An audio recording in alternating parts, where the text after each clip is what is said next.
career, Destin. Oh, they're sweet dogs, man. Ain't no sweeter dog than the pit.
I'm about to go level up, I cannot settle for nothing, I never been regular, always knew I could do better, I finally made it this far and I'm not looking back. They didn't see all the time that I put in, now me and the money are way too attached. Still reppin' 919, the city is mine and I put it all on the map. Coming for what I deserve, I put in the work, now I'm about to level up. Been on my grind since 2013, now the way that I live, I feel like a king. 24 hours, I'm locked in, I'm feeling like Kobe, getting these rings. They bring six, Smith underneath, and they get it. Thornton. Nothing left on my bucket list, but I'm grinding like I'm still in the basement. Ain't nobody who working harder. Money tall like Wembanyama. They be talking from the sidelines while I'm on the court. I've been a baller. I'm about to go level up. I cannot settle for nothing. I never been regular. Always knew I could do better. I finally made it this far and I'm not looking back. They didn't see all the time that I put in. Now me and the money are way too attached. Still reppin' 919. The city is mine and I put it all on the map. Coming for what I deserve. I put in the work. Now I'm about to level up. Always knew my potential. Hop in the Porsche portion, it ain't no rental. Came a long way from studying dental. Now I got plaques inside of my bedroom. Already know where I've been headed. I took my risk and I don't regret it. They showing me love, I'm showing it back. With every song I've been getting better. I know nothing that's good come free. No 9 to 5, I work all week. Put in my time and it keep paying off. I've been getting paid every time I speak. Used to have dreams of getting these ends. Now I make the money go work for me. Can't stop now cause I got what I wanted. Ain't nothing I need in my life but peace. I'm about to go level up. I cannot settle for nothing. I never been regular. Always knew I could do better. I finally made it this far and I'm not looking back. They didn't see all the time that I put in. Now me and the money are way too attached. Still repping 919. The city is mine and I put it all on the map. Coming for what I deserve. I put in the work. Now I'm about to level up, level up.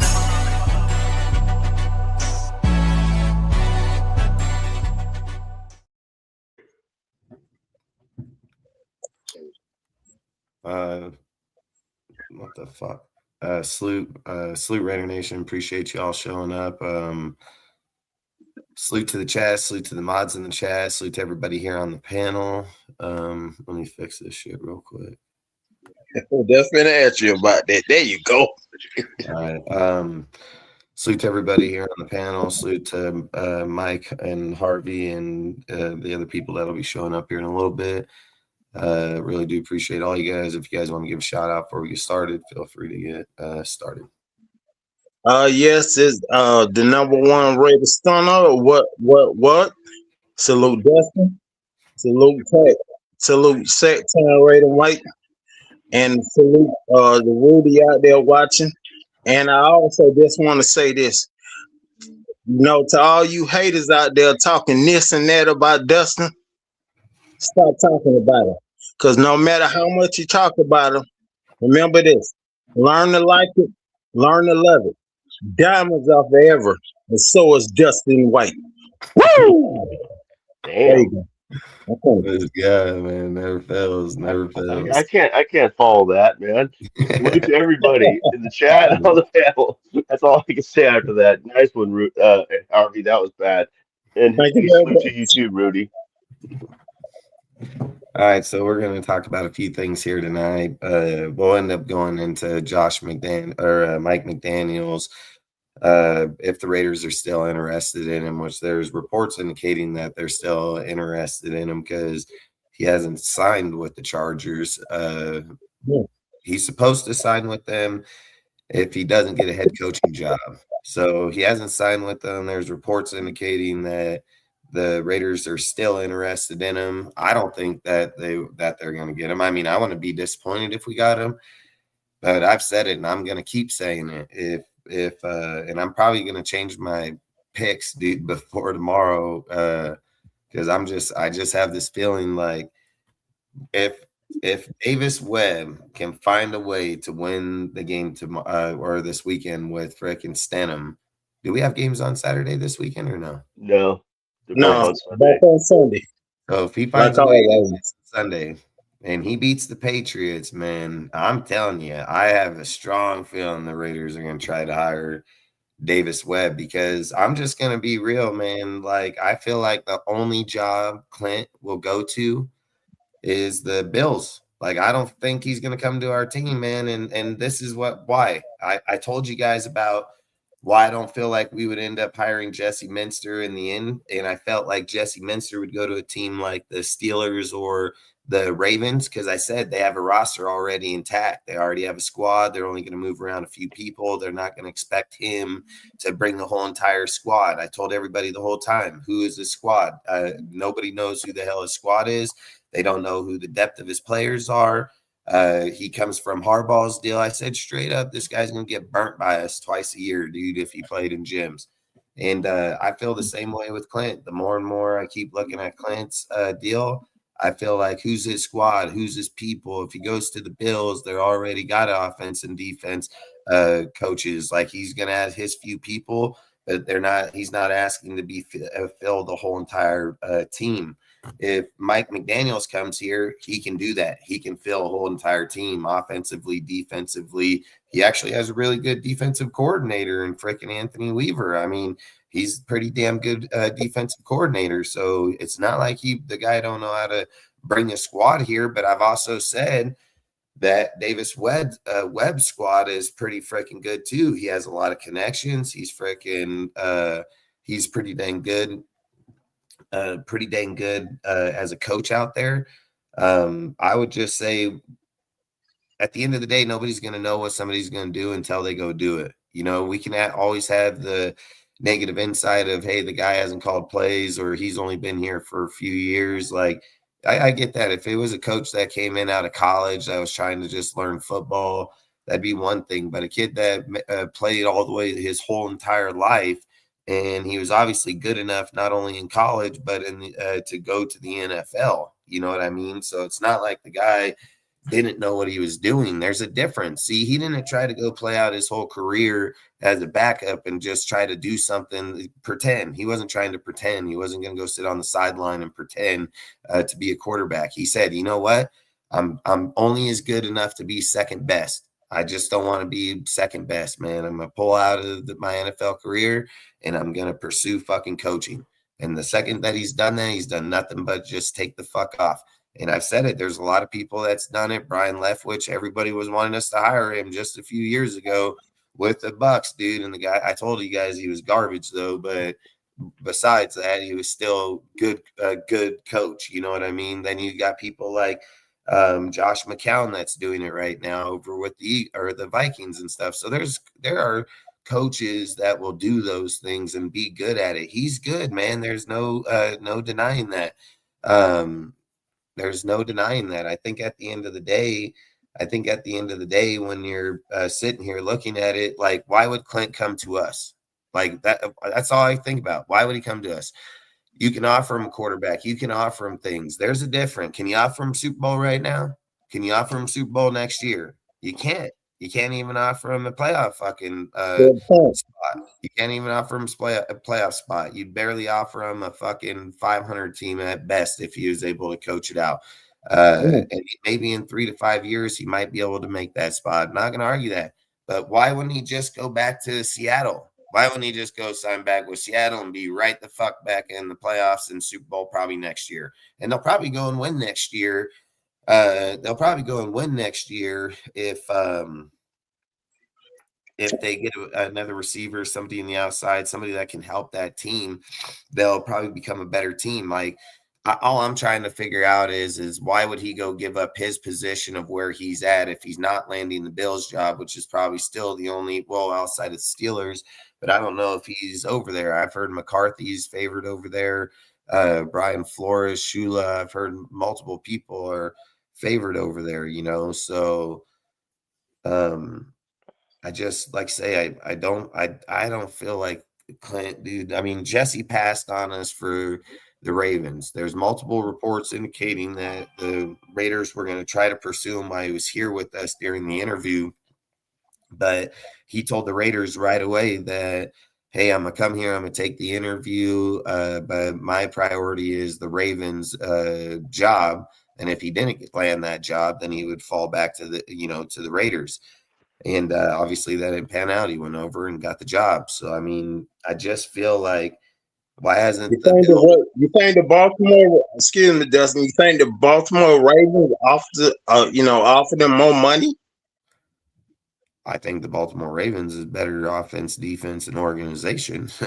Like, they're way more stable. They're a way better organization than the Raiders right now. And I mean, that's just the truth. I mean, you look at it, Jesse comes here, he gets 5 years. It doesn't matter if we offer him 5 years guaranteed, don't go nowhere. Guess what? The Ravens are going to offer him 20 years, and they're not going to fucking try to fire him. They're going to give him every chance to grow. And when he takes off, they're going to be right there with him. So, and he's going to get there real quick. That is a great defensive team. They just fucking dude just sucked at fucking calling plays over there. He was just horrible, you know? So, I mean, you're putting Minster in there with that defense, dude. That's a damn good defense right there. So, I mean, you could always put a coach with the offense for Lamar Jackson. That's not hard. I don't understand why people keep coming up with this narrative where they're like, hey, we need to have a offensive-minded head coach. No, you fucking don't. You just have to have a good offensive fucking coordinator. That's what you have to have. It doesn't matter if it's a head coach / offensive coordinator or if it's just fucking coordinator. As long as he's good, he's the one going to be developing that player. So a label of head coach is just BS. I mean, if the defensive coordinator is a head coach and he's good at his job and he can hire a good offensive coordinator to develop that player, it's probably better they do that, right? Because the offensive coordinator don't got to run the fucking team. He just goes and coaches the player. Like, that's probably the smarter idea, wouldn't you think? I mean, I think that'd be just common sense, you know? If you're sitting here saying that your guys like, you know, McVay, Kyle Shanahan, things like that, that's different. These guys been programmed to do this shit their whole life, you know? Like, not everybody can sit there and multitask in there, and it's why I felt like with Clint, I feel like Clint has a lot of spots, dude, like a lot of spots. This is the difference is we are not expecting Davis Webb to just come out here and win. We're not expecting him to come. We're going to let this motherfucker learn. And if he learns over the next few, we suck.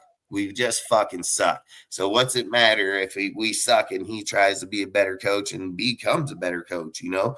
And there's nothing saying that he may come out right out the gate, dude, and just his personality, the way he works with people, just like Mike McDaniel. I don't know if you guys seen that dude's pre-fucking season speech, dude, what he told the Seahawks, you know, like, hey, he's like, I want you guys to close your eyes, fast forward 9 months being in fucking December, you know, January this, going through the playoffs. Like, this guy's fucking crazy, dude. Like, he's crazy. I mean, he's smart as fuck. That guy, that Mike McDaniel, dude, he's fucking smart as fuck, dude. Like, he just had his whole team. Like, he was telling them, like, I want you to visualize being in the cold, being in these places. We're going to be fighting for this championship and at the NFC championship. He's like, we're going to probably be in the cold and it's going to be snowing. And I mean, this guy is just he's a super genius, dude. And those guys, when you start putting that thought in someone's mind, they start believing that shit. Then they start fucking playing like that, you know, like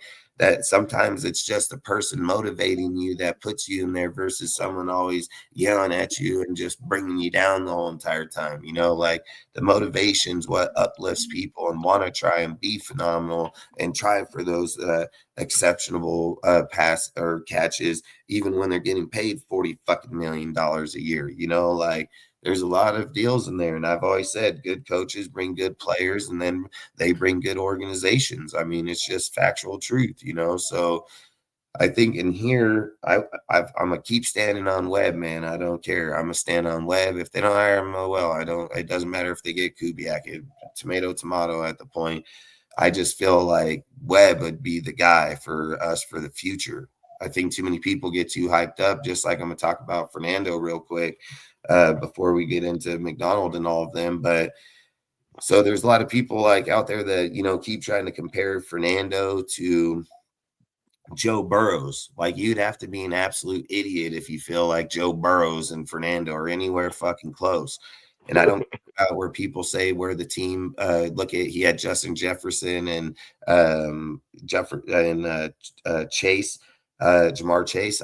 It doesn't matter. If you look up all-time greatest fucking college football teams to ever play the game, the LSU team is ranked like 11 through 14, and guess where the Indiana team's ranked? 5th. They're fucking 5th best team ever to play the college game and win a fucking championship. So not only was their roster better, it was way better overall. And just because Joe Burrows can throw a fucking ball and dot up motherfuckers, you know, fucking shit that Mendoza most definitely can. Just look at a scouting report. It literally is right on the motherfucker. Needs to work on fucking arm strength, deep downfield passes, and accuracy. It's just right on his own scouting report. I didn't write the motherfucker. They did, you know, like just facts. And at the end of the day, Joe Burrows and motherfucking Andrew Luck carved up motherfuckers. They carved them up, fucking dotted up bitches, just fucking whap, fucking cross fucking midfield, deep downfields, fucking, they just murdered motherfuckers.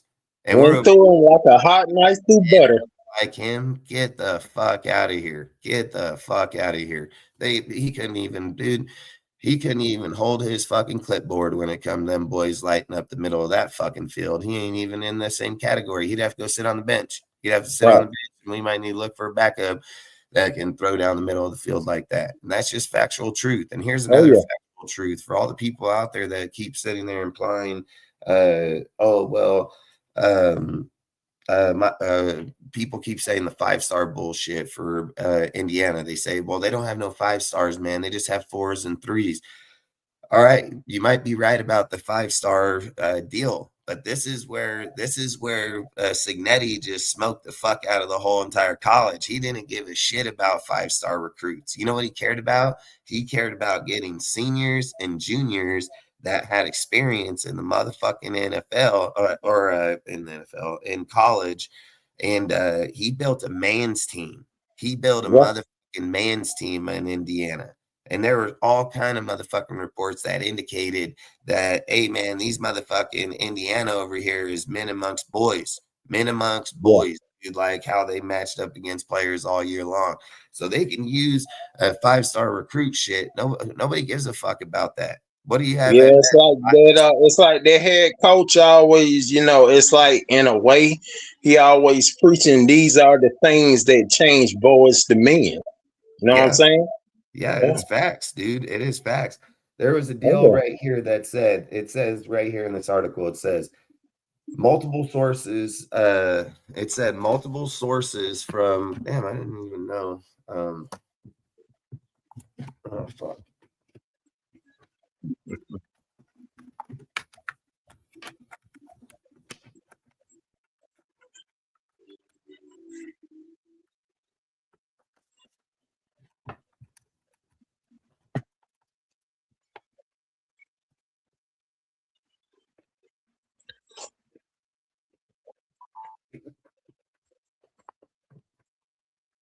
So it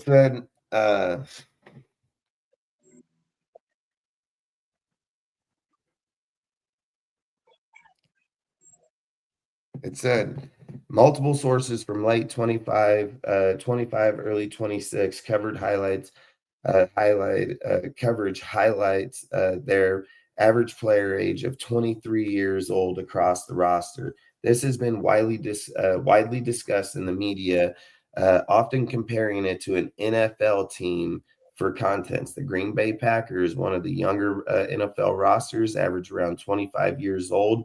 Indiana squad was described as a team of adults playing against younger college teams with 0 offensive players under 21 and some fucking analysts, and reports of 47 players aged 22 to 25, an unusually high number for CFB.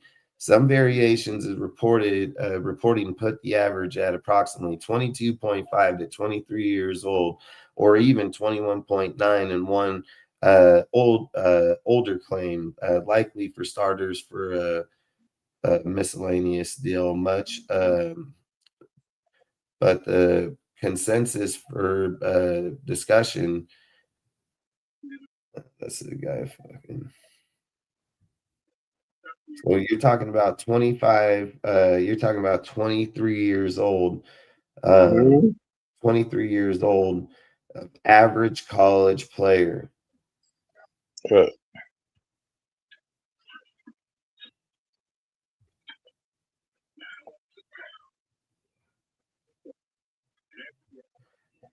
Yeah, and I mean, and then people are just sitting there acting like,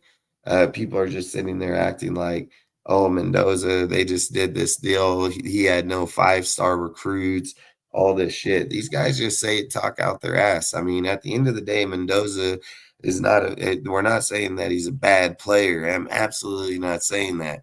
But when they're sitting there comparing that fucking Indiana team to the Green Bay Packers team, I mean, that's fucking crazy as hell. They said the motherfucker. It is. Men. They said men against fucking boys, dude. Like I didn't realize the what you just stated about the facts about their ages and stuff.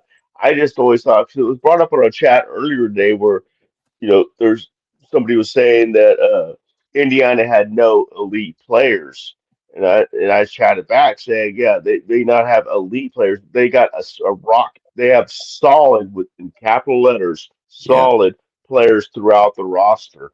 And that's why they have no weakness. They have no strength that stands out. Surely not Mendoza. Absolutely. Appreciate you, bro. But Awesome. yeah, so it's just solid throughout. I mean, you don't have a couple elite players or 5-star players. I mean, come on, the star rating is about as useless as all the other ratings they have for players. I mean, Yeah. there's going to be players that come out 2 stars and become Hall of Famers. There's going to be 5 stars that don't last 3 years in the league. So it's just yet another rating system that is That's facts. That's 100% facts. it's not. I mean, it's Five not star like don't guarantee it's you not a shit. fact. It's not a fact. It's just a rating. Yep. That is. I mean, at the end of the day, I've said it. There's 2-star and 0-star recruits that end up being 5-star recruits by the end of their tender. Here, Hmm. there's a reason why Signetti is being proclaimed as the guy that beat the fucking portal, that he beat the Hmm. portal because he didn't go out there trying to recruit high draft members, things of those factors. He went out there and drafted, I guess, portaled the oldest team in college with the dudes that had the most experience that were all juniors and seniors. Like, come on, dude, Yeah. Well, this guy was like, what are these guys doing? They're over here trying to get this sophomore quarterback. I'm over here. I'm like, give me that senior dude, fucking yeah. dude. This guy, give me him, like Well, he took some guys from James hey, Madison as hey, well with him. out. He took some of his James Madison's players with him to Indiana. Oh, he did, huh? Okay, I didn't Yeah, know he that. did. Hmm. There was a few. I think Dustin, maybe you know better on count, What but I was thought there was at least 4 or 5 players, or at least 3 or 4 players that they brought from James Madison, or they transferred over that Signetti from Signetti's I old team. I absolutely don't study their team to that extent. Uh, I'm not gonna say they didn't. You know what I mean? Like I wouldn't know who came from over there. To be honest, I would have zero idea. All right, I'll try to look. I'll look it up I while you can guys find talk it about if something. you want me to find it. I can tell you. Watch, I can I find it can right find now. it. What You was the guys talk. question? How many players from James Madison came over to Indiana? All right. I got my iPad ready now, so if I want to find out a question, I can look it up myself. How much batteries on this? Oh, yeah. How many players came?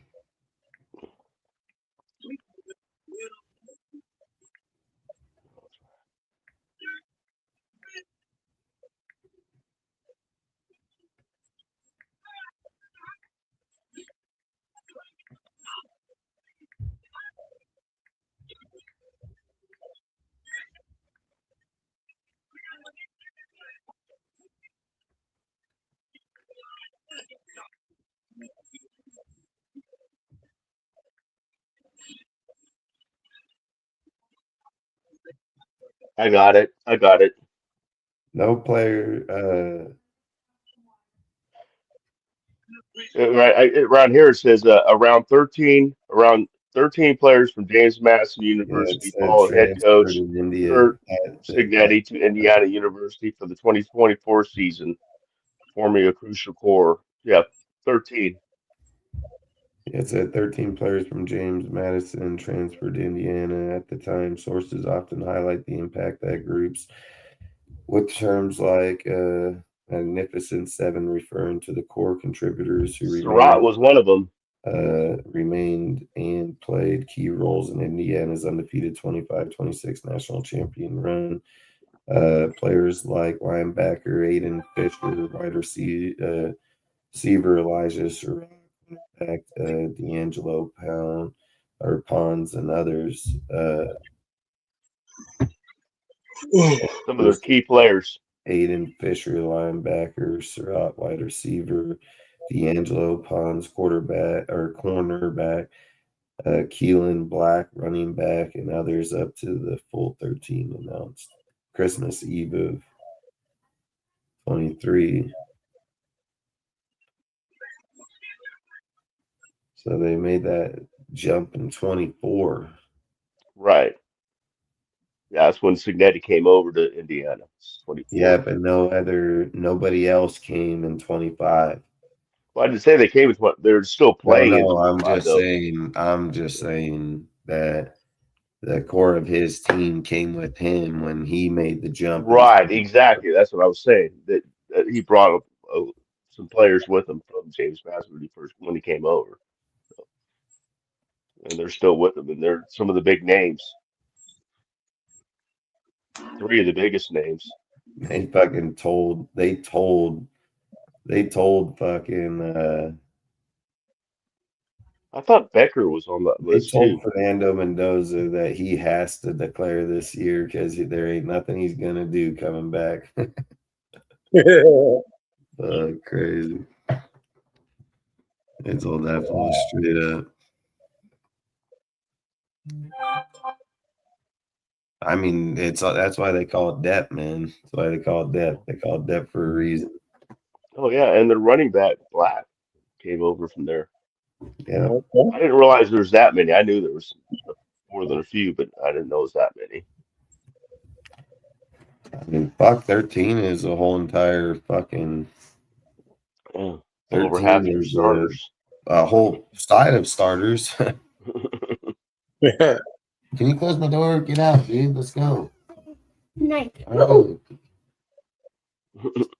right, go. Get the fuck out. You keep doing this shit.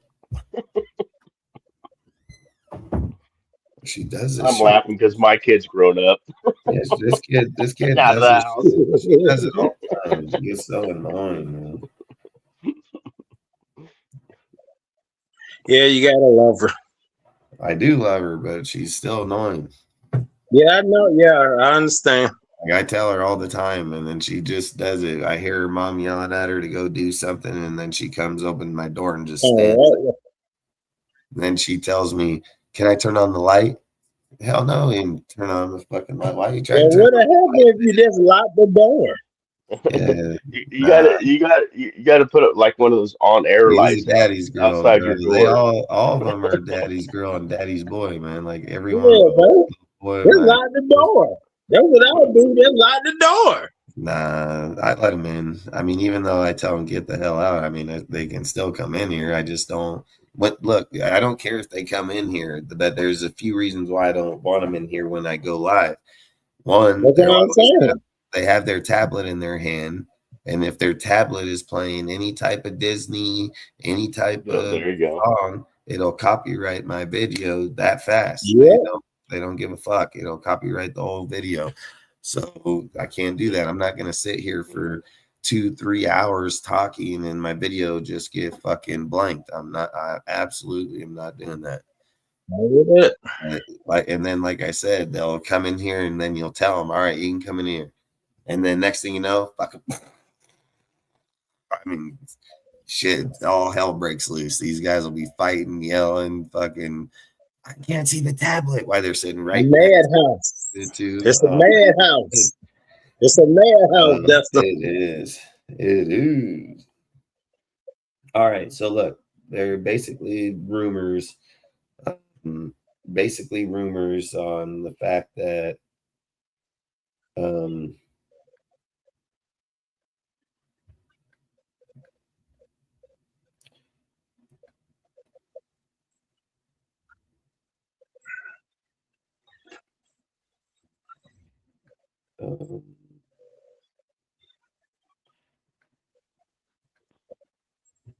there was basically rumors about that the Raiders are still in on they're still on Mike McDaniels.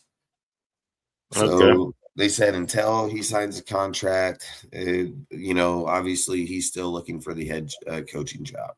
So at the end of the day, I think it would be Clint, Webb, McDaniels, but I'd probably put like McDaniel second, maybe even first over all of them, just because of what he's done, what he has, his run game, especially us having Ashton Genty. Do I think Clint, if he came in here and he had a veteran quarterback like Mac Jones and started him right away and played through here, could they do good? Yeah, I think they can do just damn fine. I think they'd be probably better than Fernando year one.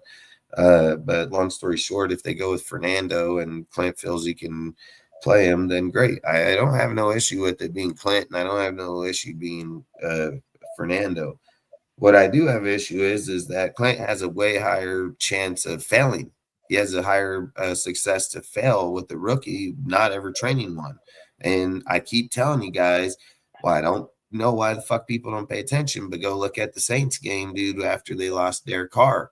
It's a perfect example, dude. They played with rookies. They just drafted them. They were just there. And not only that, they had Taysom Hill there, dude, that literally is one with multiple other coaches, and Dennis Allen of all damn people, dude. Like, come on, man. And we're telling me that Clint couldn't go out there and win with that fool. Like, all I'm saying is I feel like Clint, and there's nothing wrong with this. He is a good play caller with a good veteran team.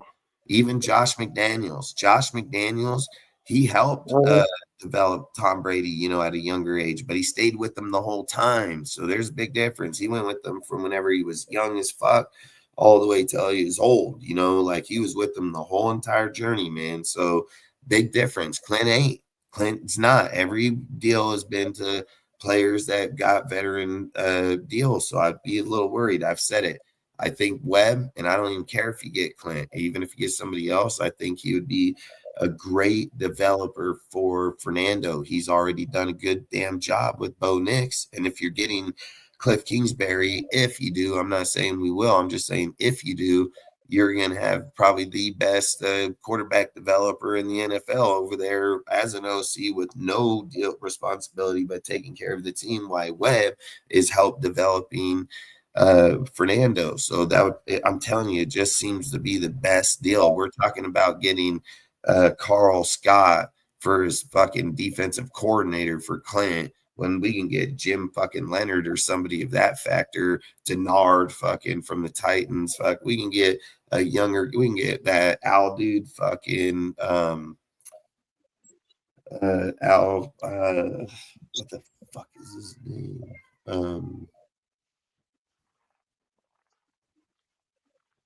I think his name is Al. It's not. No, it's I'd have to go back and look, and I don't know. Come on, dude. Why the fuck you guys keep on coming on here and just fucking up on time? All right, good. Put it on the card. Go now. Yeah. Come in here again. Here, I got it, dude. Give me the thing. All right, go. All right, close my doors.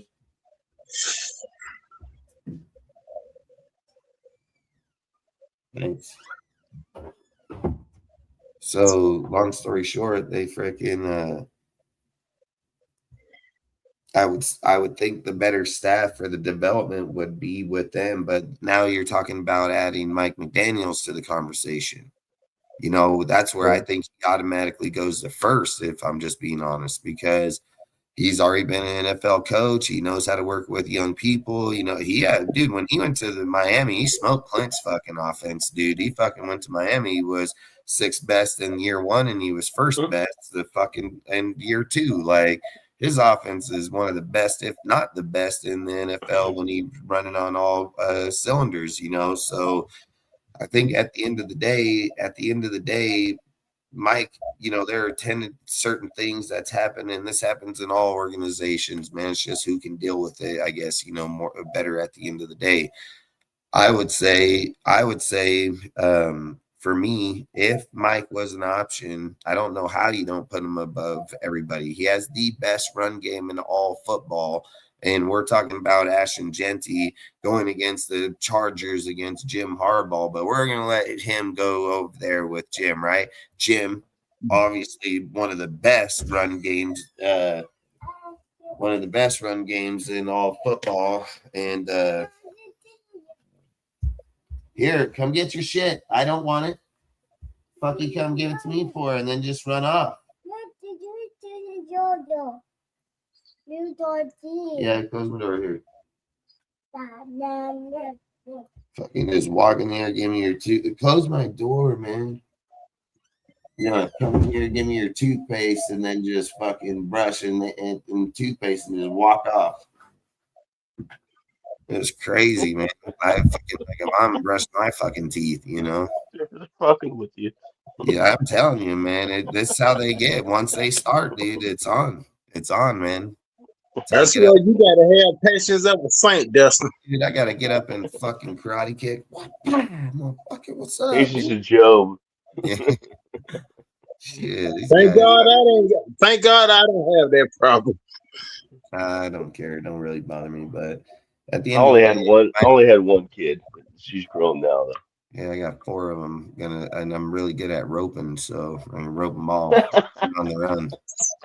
At the end of the day, I would say Mike McDaniels has to be one of the better coaches easily as an option, especially for the people on our roster and the type of game that he can create. I've said I would go with Webb. Webb's my number one. That's who I hope the Raiders go after. I've talked about him, talked about their roster, who they bring. Like, I want Webb. Like, he's my number one guy. There's no doubt about it. I'm probably going to change my picks, man. Who do I have in my picks on that deal? I have the Patriots, and who do I have? I'm a page off. Let me flip out to make sure. Okay. Patriots Let's and see. Let's see. You have. I think you changed because you wanted to catch up. yeah. You have uh the Rams. Wait a minute. Let me think about this. Let me look at this. It's all weird here. Dustin Rams. Dustin Broncos. Broncos and the Rams. All right. Well, fuck. I guess I called it. I knew it. All right. I couldn't remember if that's what I went with, man, but that's what I wanted to change it to. Can't win if I ain't trying, right? Yeah, because you asked the total score and you're just like 2 behind us. Yep. And so you went with the Broncos just to try to catch up and only be 1 down Damn right. for the Super Strategy. Bowl. Only took 2 tires in the pit, not 4. Let's go. So long story short, man, Mike McDaniels can be an option. So we're going to talk about Mike McDaniel's staff, who he can bring, what people he can bring on the staff. Now, the question I want to ask you guys, I know, Harvey, you'll end up leaving soon, pretty much like always. So long story short, I think we'll have 2 other people popping up here in a little bit, but in the meantime of us talking, do either one of you guys know who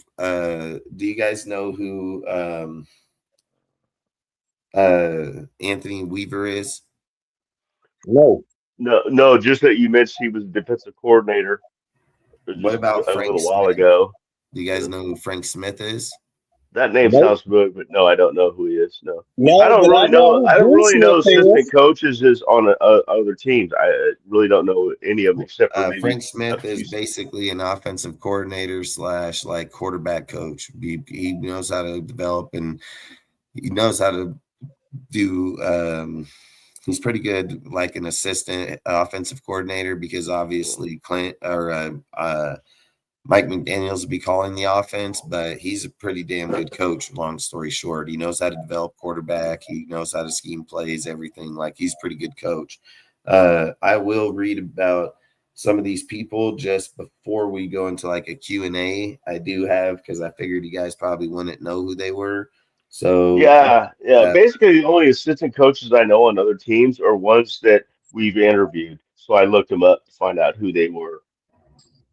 So other than that, what about Mike McDaniels? Like, do you guys know what? Well, I know who he is. Yeah, you guys know what he does and who he is, right? Yes. Yeah, he's off the. Yeah. So look, well, I'm gonna start out just reading. He wears capri pants, like Mary Tyler Does a lot of coke. He's got that Miami Vice feel to him. Hey, I ain't gonna lie. I think Mike can turn Tucker into a Waddle all day long. So, long story short, we'll just go over what Mike McDaniel's coach philosophy is, rooting in the Mike Kyle Shanahan system, emphasizing zone run schemes, play action passes, and motion-heavy offense. He spent much of his career, 2005 to 21, bouncing between teams like the Broncos, Texans, Washington, Browns, Falcons, Niners, often in run games or offensive coordinator roles. In Miami, he built a staff blending holdover Shanahan disciples and experienced vets. If he lands in Vegas, I would expect him to prioritize continuity by poaching from his Miami group, many of them who are now free agents or available amid the Dolphins shakeup, while tapping his 49er network for fresh talent for the Raiders roster has pieces like mobile quarterback, assuming they stick with or draft one, and strong defensive front. So he'd lean offensive heavy, but need a solid DC to balance it out. The offensive coordinator would be Frank Smith. Frank Smith served with McDaniels as an OC in Miami from 2022 to 2025, overseeing a top 5 scoring offense in 23 and 24. He's a Shanahan tree guy, Packers and Chargers, with experience in play calling and quarterback development. Daniels trusts him deeply, and with the Dolphins, moves on under head coach Jeff Hafley. Smith would likely follow for the continuity. This hire keeps the offense humming without a full rebuild. So basically, he's ran with Mike McDaniels when he was in Miami. I told you guys he had the 6th best and the 1st best offense in the first 2 years. What's his name again? His name is Frank Smith. Hey, and Raider Mitch, thank you. That's why I remember his name, because he used to be the tight end coach for the Raiders. Yeah, I knew I knew his name somewhere, man. What with the Atlanta Falcons, Dustin? Say again. I said, you say he worked with the Atlanta Falcons. What did he do with the Atlanta Falcons? I didn't say he worked with the Falcons. Oh, okay. I'm sorry. Oh. I don't think I fucking did. I know. I didn't say he. I said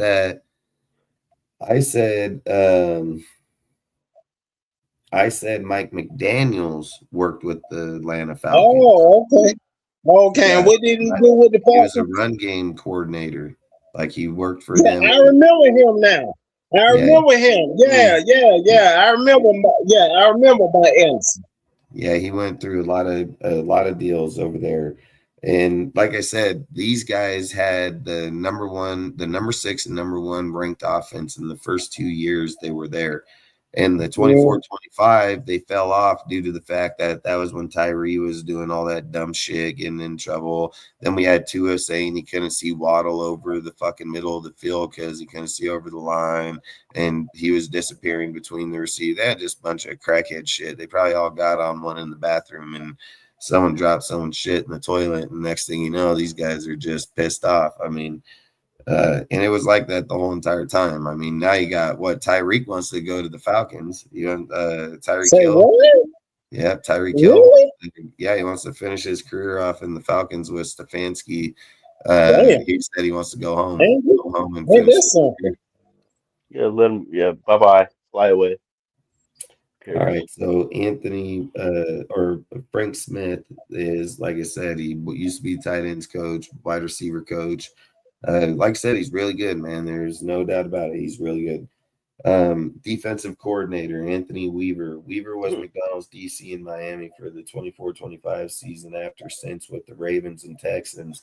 He's an aggressive, blitz-heavy, and improved the Dolphins' pass rush despite the injuries. McDaniels has praised his ability, and Weaver's name has popped up in head coach speculation elsewhere.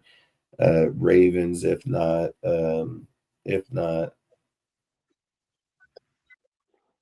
Ravens was the job that he came up on.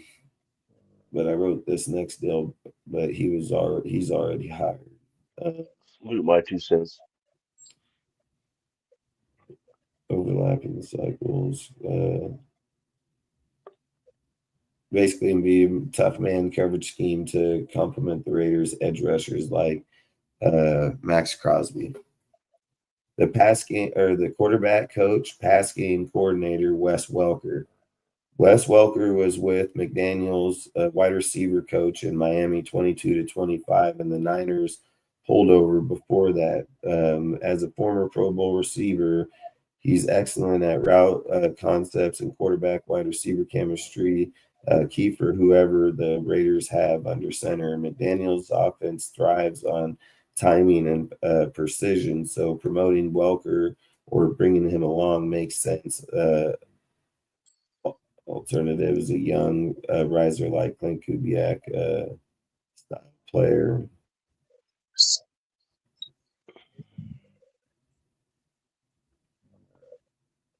But Wes Welker, I mean, fuck, he'd be a good option for the fucking quarterback. I haven't heard that name in a long time. Yeah, he's been with Josh the whole time. He's been with Josh the whole time.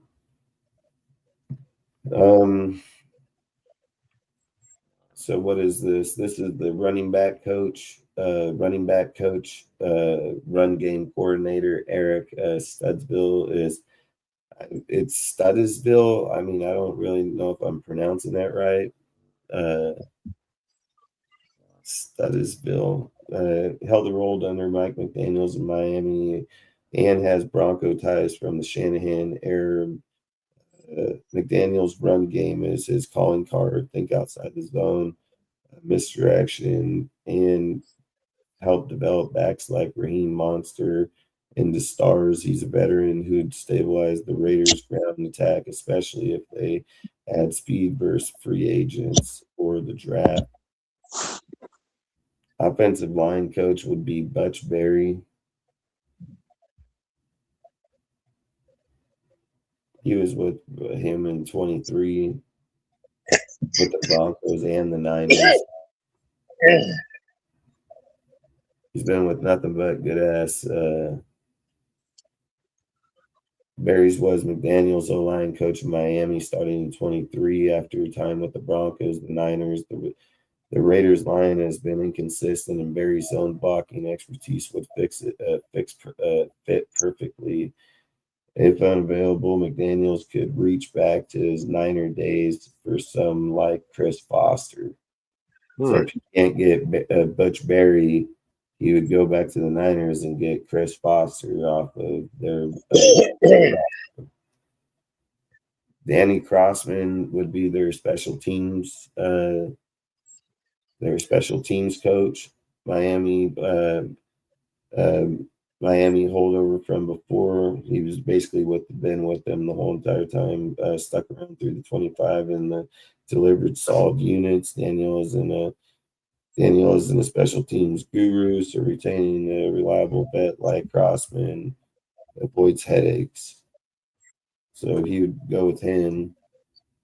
Other people that would go would be wide receivers coach John Embry's Miami staffer with Shanahan ties, tight end coach George Bosley, another Miami vet with the Titans, 49ers overlap. I love it too. Yeah. Have a good night. You too. Yep.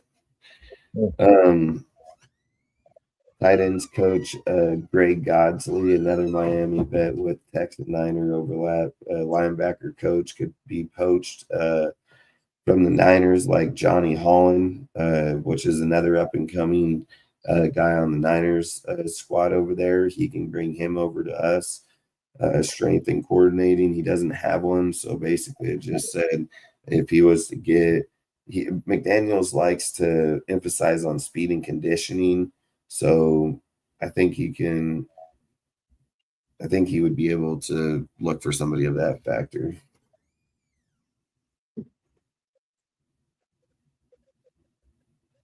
Leave the heater on, you can turn it off. No, I don't. Turn it off. It's hot. It's cool. Yeah, it's fucking hot. You're right.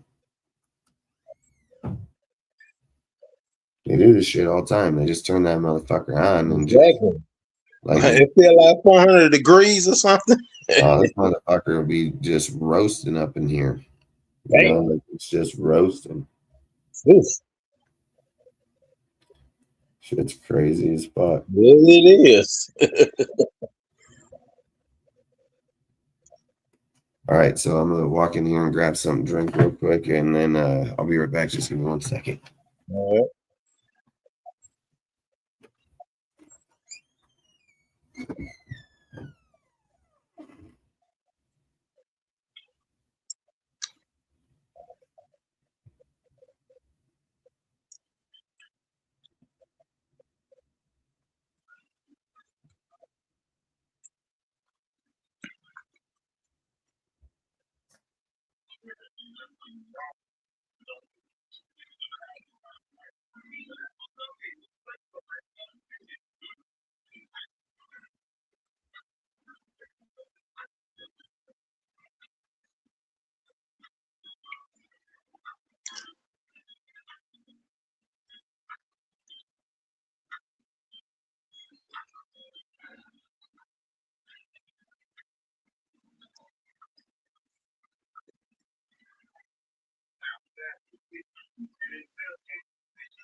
Oh, look at this, Harvey. Oh shit, I turned my light off. He left us to run the show. No, he going to get something. Yeah, I heard he's what's going on in the chat. He going. Let me see. I heard the door. There he is.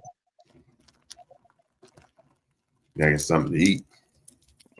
Say, Dustin, that running back coach, Mike Anderson, was he ever a running back coach with the Raiders? Who was that?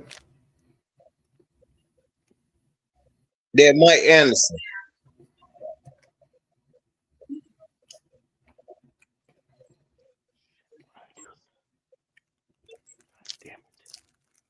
Mike Anderson? Yeah, the one that you said was a running back coach. Was he ever a running back coach with the Raiders? I said the running backs coach was Eric. Oh, okay. Oh, okay. So he wasn't a running back coach with the Raiders, was he?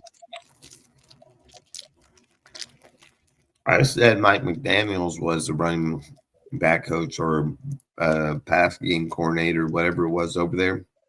Okay.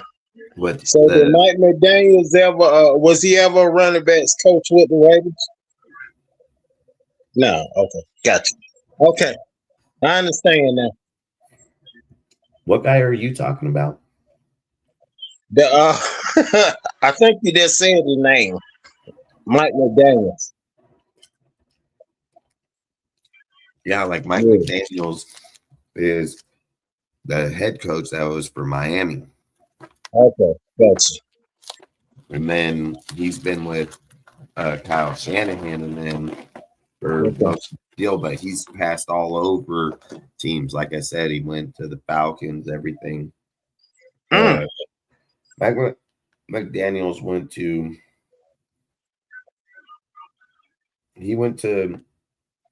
the Broncos, Texans, Washington, Browns, Falcons, Niners, Miami. Okay. If we don't hire him. Yes. Gotcha.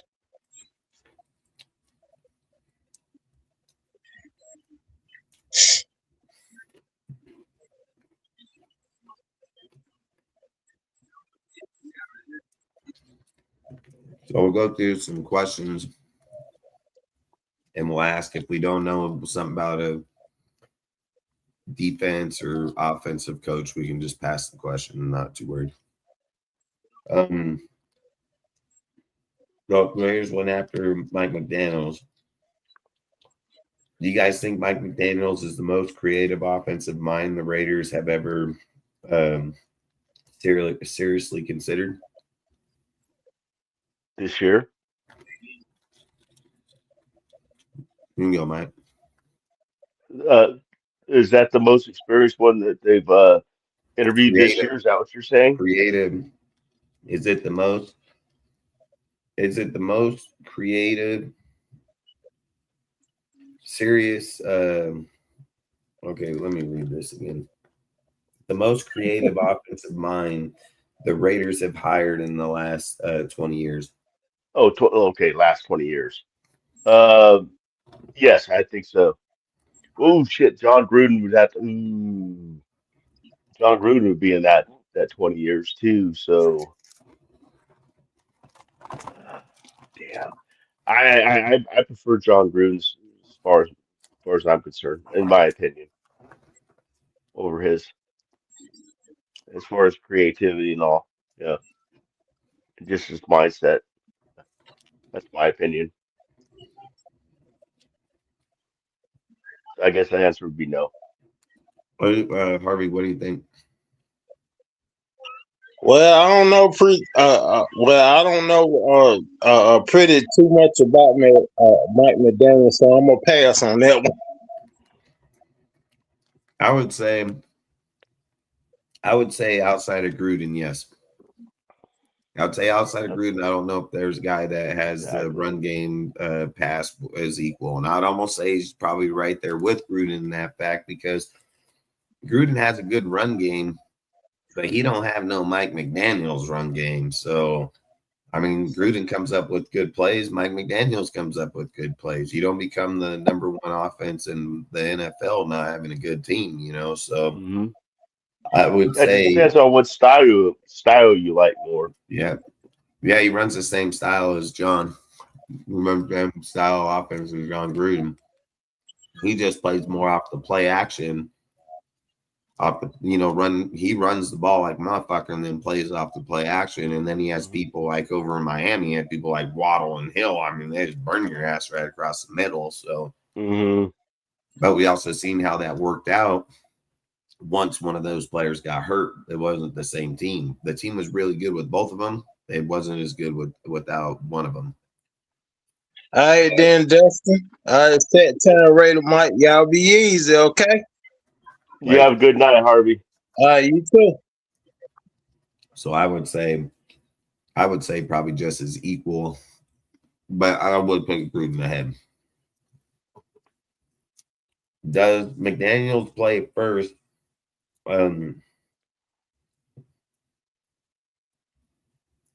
So does McDaniels player first, like he's a player first coach? The culture finally fixed the Raiders locker room.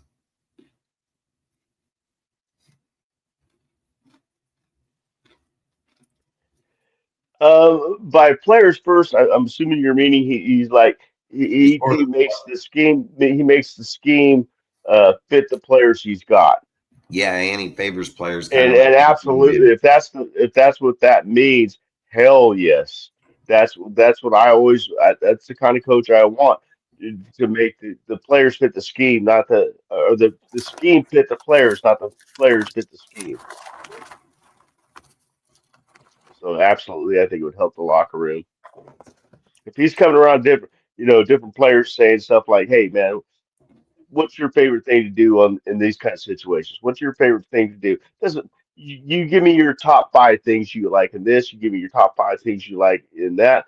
Give me your top 5. Doesn't mean I'm going to use them, but I it gives me a feel of what you like and stuff. And if he does stuff like that, if that's the kind of coach he is, I think that'd be hell good in the locker room. It's an advantage, man. I mean, he listens to them, sees what they like, and then he wants to adapt to them. So he's willing to adapt his offense to whatever those players are comfortable with, which will make them start working better, faster. Yeah, and it also helps with accountability too. If you like these plays, you told me you like these plays, I'm letting you run these plays. Why aren't you running them good? It holds accountability. And the players have a say. I'm not saying they have a say in it, but they can give their ideas on it. Well, some coaches are so this is my offense. I'm gonna run it the way I want. Yeah, Josh McDaniels, Mm-hmm. you know, type of thing. Bill Belichick, you know, shit like that. Yeah. That is facts. And I don't think you want that kind of offense. I don't. Especially with our kind of team. I think you want a guy that's willing to listen to his players and see what's going to get them open, especially when you have a weak team. If you have a veteran team and all this, then they've been there for years. I don't see an issue with scheming your team that way. But when you don't, I think you got to listen to the players and figure out what works so they don't get their ass whooped. You know, like, hey, if we do these plays, we can move a little quicker. Sometimes you'll become predictable, but just have a fresh rotation of doing different types of plays, but being good at those plays. You know, like I just said, my biggest issue with Mendoza is I just don't know if he can throw over the middle down on people like that. His arm strength has been questioned his whole entire career. So who? Mendoza. Oh, okay. I thought you said McDaniels. Okay. No, Mendoza. I was say, wait a minute, what? Yeah, if McDaniels is throwing the ball, we're in some trouble. I was gonna say, I don't think he was ever a quarterback. That was those ankles.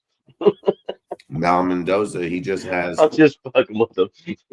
He just has he's a really good quarterback within X amount of yards, really accurate, good timing, things like that. If teams know they don't have to cover you deep because you don't have a deep ball, man, I mean, you're just taking away most of your game right away. Yep. You're eliminating part of the field. You can't eliminate part of the field, man. You need the whole fucking field, not 2/3 of it. Yeah, they're not afraid. They're not afraid to just send one guy to cover the dude. Yeah. Like, they're not worried about it. We just split our safeties. We ain't got to worry about the fucking middle of the field.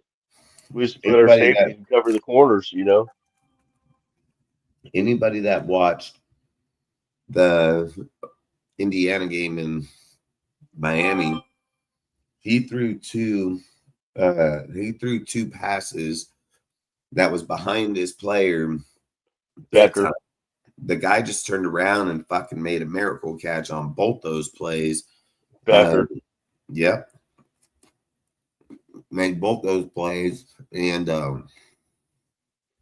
made that catch. In those kind of deals, there's a difference when you're throwing it on the back corner where a dude turns around and it's right up. It isn't just fucking trying to sprawl everything out that you can because you're running forward trying to reach backwards to get it. Like, you can't do that, man. The thing gets me about that, Dustin, is a lot of people are saying those were great back shoulder passes. Oh, last time I heard, back shoulder pass was supposed to be hitting you on the right or left shoulder, not in your hip, you know, or your thigh. There was a guy. There was a guy that was. They were bad passes. Big time. There was a guy that was playing in the game, in that same game, that made some beautiful over the back shoulder passes. Carson Beck on Miami made some damn good over the shoulder back. Oh yeah, over shoulder. Dude, I mean, that one that went right in dude's arm right here and he dropped it. I mean, that was disgusting. That pass was so beautiful, and I mean, just how he put it on the outside end, like, I can't see Mendoza doing that. And most of Mendoza's tape, if you watch him, he doesn't throw a player open. You know, that's why I thought when people were talking about Joe Burrow's comparison, I'm like, bullshit. This guy. I know somebody that swears that he's the next Joe Burrows. I'm like, you got to be out your fucking mind. Well, I mean, the reason they even use the Joe Burrow's comparison. Yeah, please tell me why these people are comparing him to Joe Burrows, because I'd like to know. It's just because of the fact it's just the only comparison, and this is factual truth. The only comparison is they both won a Natty, they both won a Heisman, and they both went undefeated. It's the only thing. Oh, okay. Shit that doesn't matter in the NFL. Yeah, and these motherfuckers are over here saying this guy's the next Joe fucking Burrow. Yeah, you're fucking next crack smoker. Yeah, let's remember out there, football fans. Then two Heisman Trophy winners two Heisman Trophy winning quarterbacks have won the Super Bowl in NFL's career. Yeah, then they go to all the time. option and say, well, look at the receivers Joe Burrow had. Look at the fucking arm he had. You want to know why those receivers turned into the players they did? Because Joe Burrow's carved their ass up in games. That's why they turned into that. See, he didn't just do it to one, he did it to two motherfuckers. Like, he's good. He's really fucking good. And we're over here saying Fernando, he's him. No, he's not. Absolutely fucking not. Not even close, dude. Like, Joe Burrows goes in the fucking deep game. He gonna dog this motherfucker. And here's another thing. If you don't build an offensive line, no matter what players you have on your team, T. Higgins, fucking Jamar Chase, Joe Burrows, he getting beat the fuck up all the time.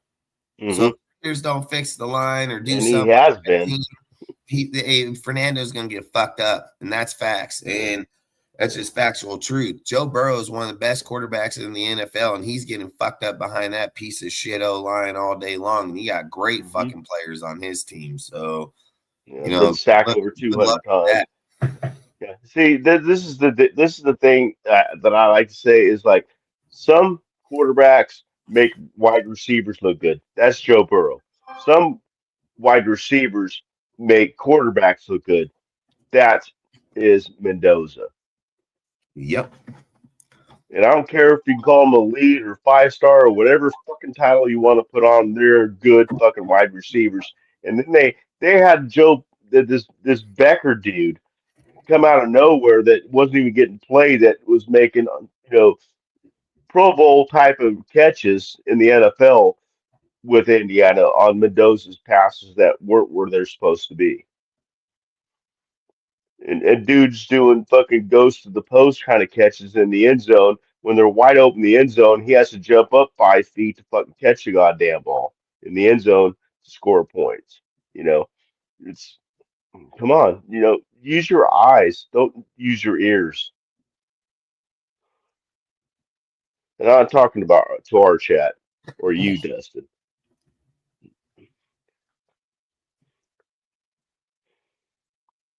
Or your chat, I should say. It's ours. I mean, we're all in it, man. Well, we're all in it. We all do it. It's everybody's. That's what it is. I mean, we're all here to talk. We're all here to talk football, and talk shit. I always say, like I've said, I think for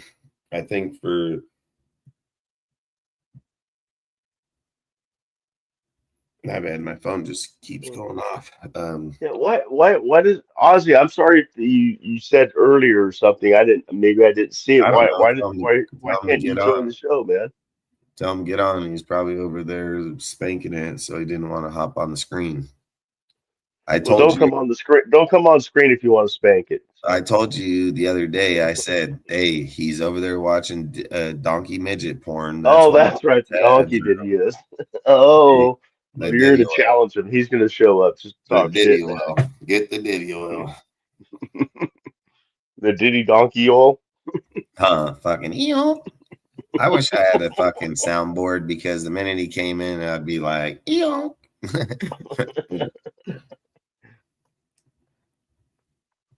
No. But I do think that Mike McDaniels would be a good culture fit for the players in the locker room. That is for sure. You know what I mean? So I think it'd be a deal. Is Mike McDaniels the exact coach a young QB needs, or is his system too complex early on? That's a good question. I don't really know. Maybe you can enlighten us, or myself at least, what his track record is of developing quarterbacks, because I mean the last one I know of is Tua. So, I would probably say that was me. I would probably say it's probably physically the one he's put his hands on. And I mean he was all right and shit. I mean he was above all right, but I mean I'm not saying yeah. So I don't know in that regard. Well, I want to pose a question when you're done asking questions, because I got a question. But I don't know. Yeah, all I know is Tua. I mean, I don't know all these other teams he's coached, or whether he's been quarterbacks coaches for them and developed quarterbacks there. I don't know. So I'm gonna have to bow out of this, I guess. What I'm saying. But if Tua is the one he supposedly had developed, I'm gonna say no.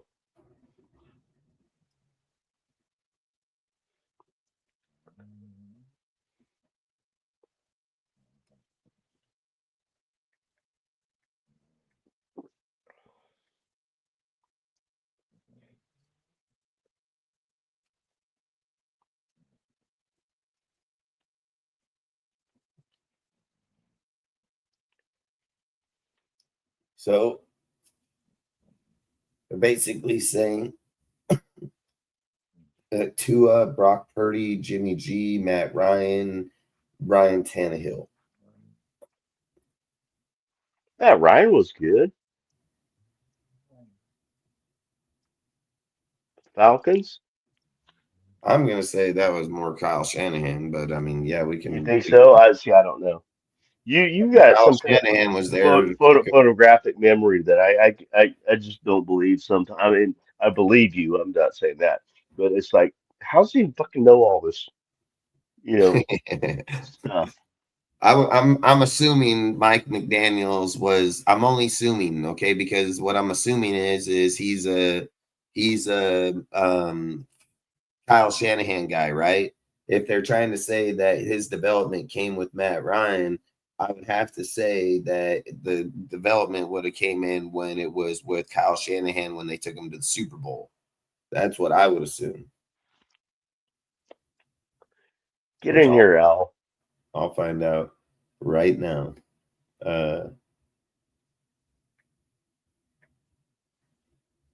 We need the calming voice of the owl. Al's got that calming voice.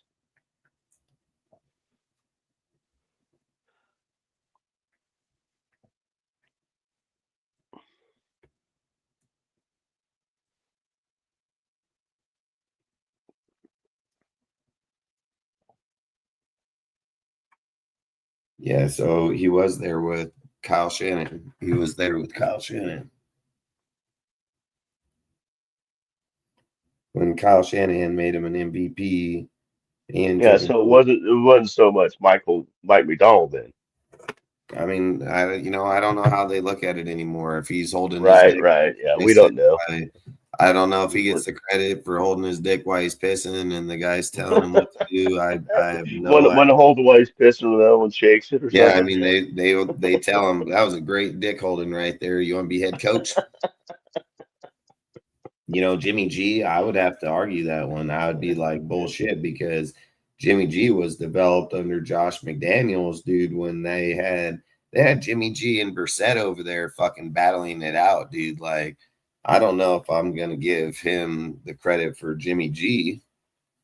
Ryan Tannehill, he can have all that credit. That guy's fucking ass. He's garbage as fuck. And I'm taking it. What was that when he was with the Titans? I mean,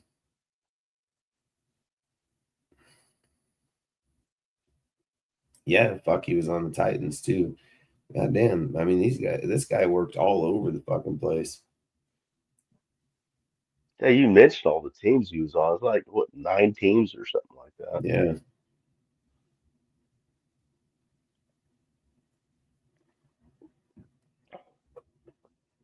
It's like Johnny Cash, man. He's been everywhere. And what was what was my question? I said,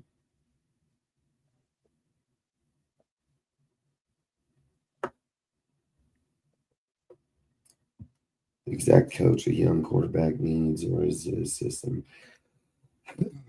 I would say his system's complex for sure. I'm not going to say that he couldn't do good with Tua. I mean, when he first came in with Tua, that was after Flores had him. He came in with Tua and took him again to the sixth best offense in the NFL and the first best offense. Then I think it did fall off to like 15th, and then 24th or 25th this year. So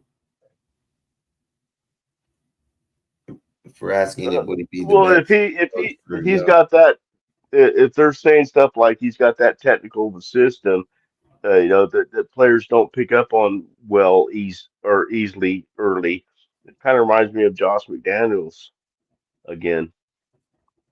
Yeah, and then you're gonna have to go get your guys, but he don't like Tua, so he's not getting him. So Yeah. I mean, who does he go get? Does he get a Malik Willis? Does he go get a does he get a Mac Jones from the Niners? I don't know. That's a tough I wouldn't question. mind Mac Jones for the Niners. I know he's a Niner and stuff like that. I know I've heard a lot of people say that they can't stand Mac Jones, but I disagree. I mean, I thought he carried them through. The 49ers would never made the playoffs if it wasn't for Mac You know Jones. what? That's fucking 100% facts. Hey, I've said I would take. I've talked about him over this whole week. I've brought him up this whole week. I would literally take Mac Jones for sure. Or fucking man, my motherfucking kid. I swear. What the fuck is that? What? What happened? They fucking put like I think this is rice or fucking this Uh-oh. is rice or Topper Roman. The fucking I put my coffee cup down, picked it up, man. Fucking got rice there, Topper Roman in my hand. Hey, Al's Ghost says he's tied up tonight, man. Al, do you need us to call 911 for you, brother? Or are you okay? I'm just kidding. Yeah. Yeah, he messaged me a while ago. I didn't see it till just a minute ago, but he messaged a while ago saying it. Said I'm tied up, but watching on my phone. He's out there fucking mobbing the city. He's fucking jamming it. Nice. Good for Al. Yeah, when you live the gay life, I mean, you never know. No, I'm just kidding. Well, I was gonna say, oh, really? I didn't know He's that. he's a good dude, man. Long story short, when it comes to Mike McDaniels, man, I just don't know about like you said, I think the only one that we've been able to watch is Tua. So I think when you're just watching Tua, he had good success and he also had down success. So I don't, the first 2 years, is it saying like if he comes in there, he teaches the guy for the first 2 years and takes off, and have the success, then that's what you need. But are you saying you get 2 good years out of him and then he falls off for the rest of the time? I mean, that's the other question too. So the only quarterback we've seen is Tua. I'm just gonna say, if the system's too complex, you better simplify that shit. Like if I'm just being honest, You think you know how to simplify a play calling sheet with the guys had like fucking 30 concussions? Yeah, I mean you gotta, yeah. I don't mean to make a joke out of it, man, but come on, man. The dude doesn't need to be playing, man. I'm sorry, man. I feel sorry for him. That's facts. You got to simplify the playbook for the kid, man. So I'm just gonna say, I'll just have to wait and see because I think you got to simplify it. But don't get me wrong, he's about to go over there and be with Herbert too. So I mean, either way, man, this guy. He's gonna have a good squad this year, regardless if it's with us or them. He's got Hamilton and he has Hamilton and Herbert, or he can be over here and have Fernando and Genti. You know what I mean? Like that's crazy as hell. If the Raiders land McDaniels, does that instantly make them a playoff threat in the AFC West?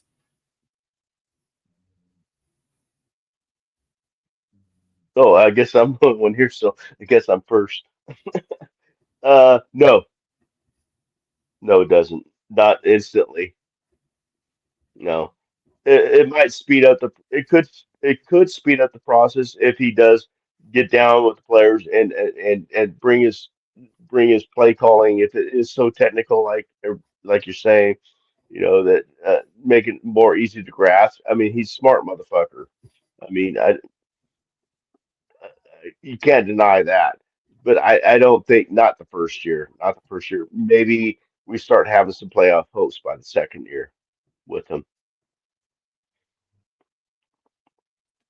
Yeah, I mean, in the first year, I would probably say no. I would agree. I would probably have to say like no because the team's just too far behind, man. I mean, you got too many pieces Exactly. that you need to go. It will easily take 2 to 3 years. If you're lucky, you make it year one, but that's just pure luck. If you go year two, if you're in year 2 and 3 and you get it, then I mean that's where you'd want to be realistically. So for me, I would have to say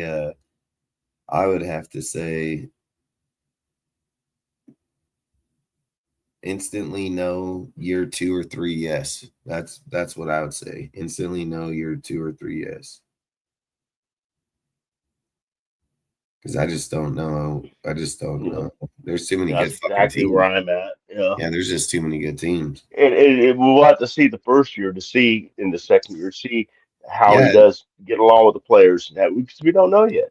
I mean, that's 100%. He can come out here just like David Webb or anybody. They could all fail. Nobody knows. And yeah. even if you have a good coach, can fails obviously here now. So, I mean, you tell me when we're not cursed. Let me know. But so the next question will be would McDaniel's personality work in Vegas or would Raider Nation eat him alive?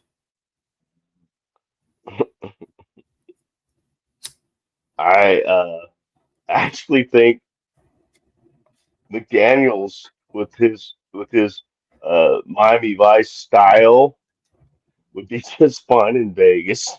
Uh, that's facts, dude. That fool be coming in with fucking big old fat Coke rails under his fucking nose. When we score a touchdown, he'll run down to the fucking Fucking BJ section at the end of the field and fucking be like, "Give me a his rail real quick." turquoise shirt with his Yeah, the off orange jacket, dude, his yeah, capri fucking big old pants. fucking aviator glasses, dude, with his shirt buttoned down, fucking unbuttoned down, fucking. He might Shit, even buy everywhere he fake goes, he's hair. gonna have He Bee might buy Gees behind fake him. hair. Fuck yeah. He's Can you gonna have imagine Mike Staying McDaniel? Alive playing behind him everywhere he walks. Dude, Mike McDaniel's in Vegas. I don't know if I think that would be so bad, man. That's If I'm just being, perfect, man. I mean, he might do some hardcore drugs. I mean, that guy when he was over there, he looked like he was just fucking on it, dude. Like I won't even forget. I never even my one of my Well, best at least the stuff will be more diluted in Vegas than it was in Miami. fuck, that's facts, huh? But you never know. That's where all the rich motherfuckers are in is Vegas, dude. He might be fucking big old Every fuck. time it hits a spot, it gets more toned down, man. Yeah, Mike McDaniels is he's a special character, that's for sure. Yeah, he's special, all right. I mean, I think his personality, I don't know. I think he would gel pretty well, but I'm gonna be dead ass honest. Raider Nation will eat that fool alive, dude. Like this fool will cry. Oh, Like Raider Nation, that's a different story. Yeah, that's yeah, not he'll that, cry, that is dude. not a definition of a Raider fan there. Yeah, Mike he this McDaniel. guy, well, they'll make him cry, man. If he cried when he left Miami, these He'll guys, be flipping off the fans as he leaves the field. oh fuck. That guy be so bad. Um, do you want to talk some Frank Wright conversations or Smith or no? I have two sets of deals I with. know a little bit about Frank Wright. Who's the other one?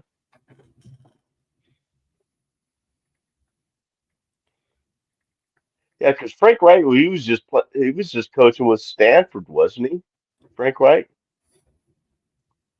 and he had Andrew Luck as their GM, or their not the GM, what do they call it? Athletic director. Frank Wright in Stanford. Anyway, but I want to ask you a question, What is it? if you don't mind.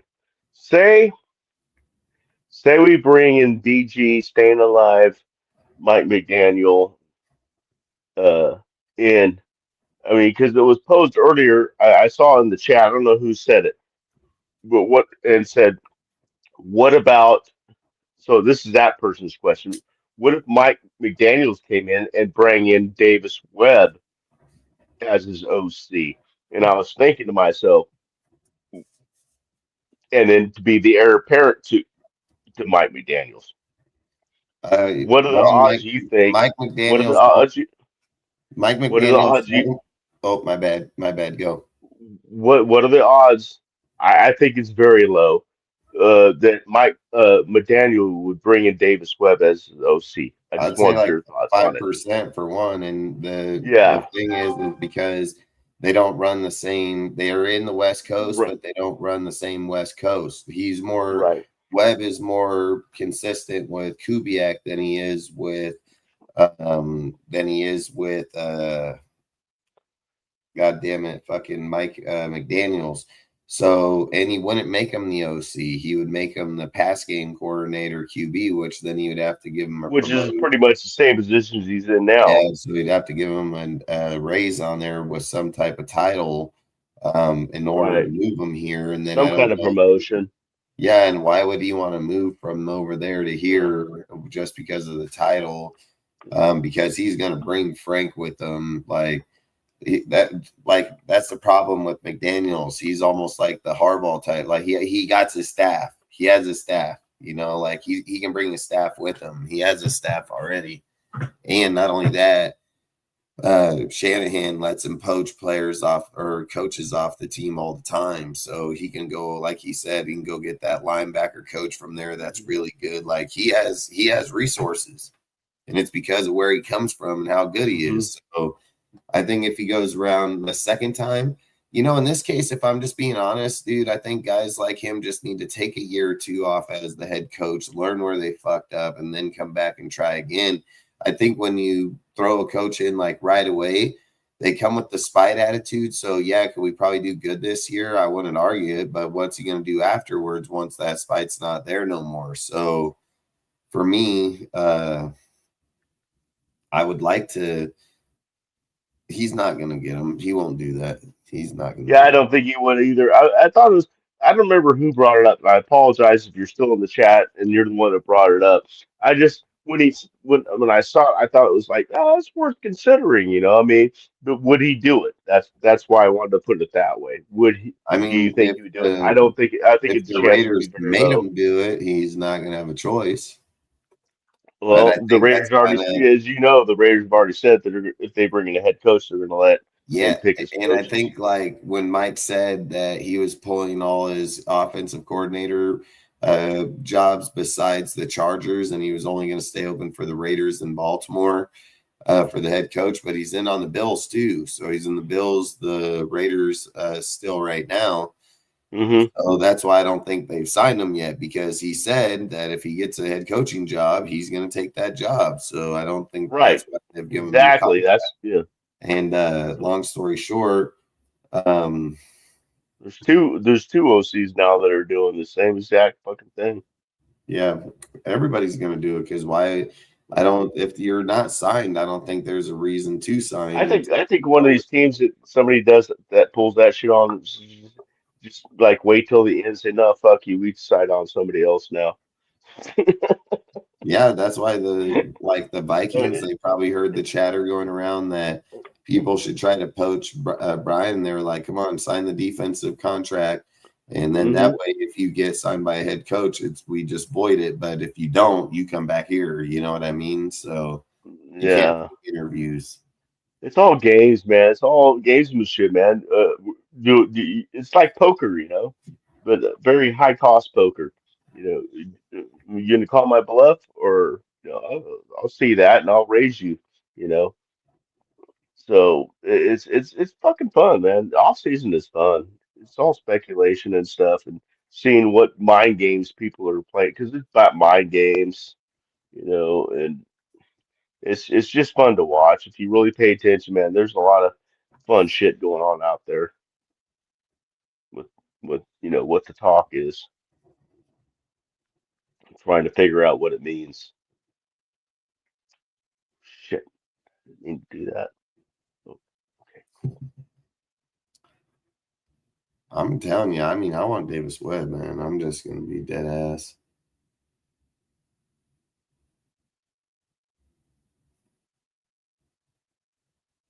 So if the Raiders were to hire Mike McDaniels, does it instantly make Fernando Mendoza's development a priority?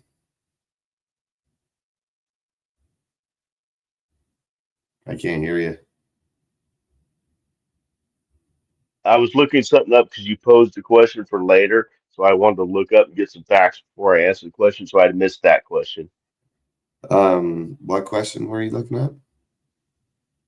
You said you want to talk about Frank Reich Oh, and I just later. moved off. I made two lists. I made two lists because I didn't know everybody. I made the YouTube the thumbnail late. So when I sent it out, only a few people said they had things they were going to do today. So I made two question lists. So we are not going to worry about Frank Wright no more.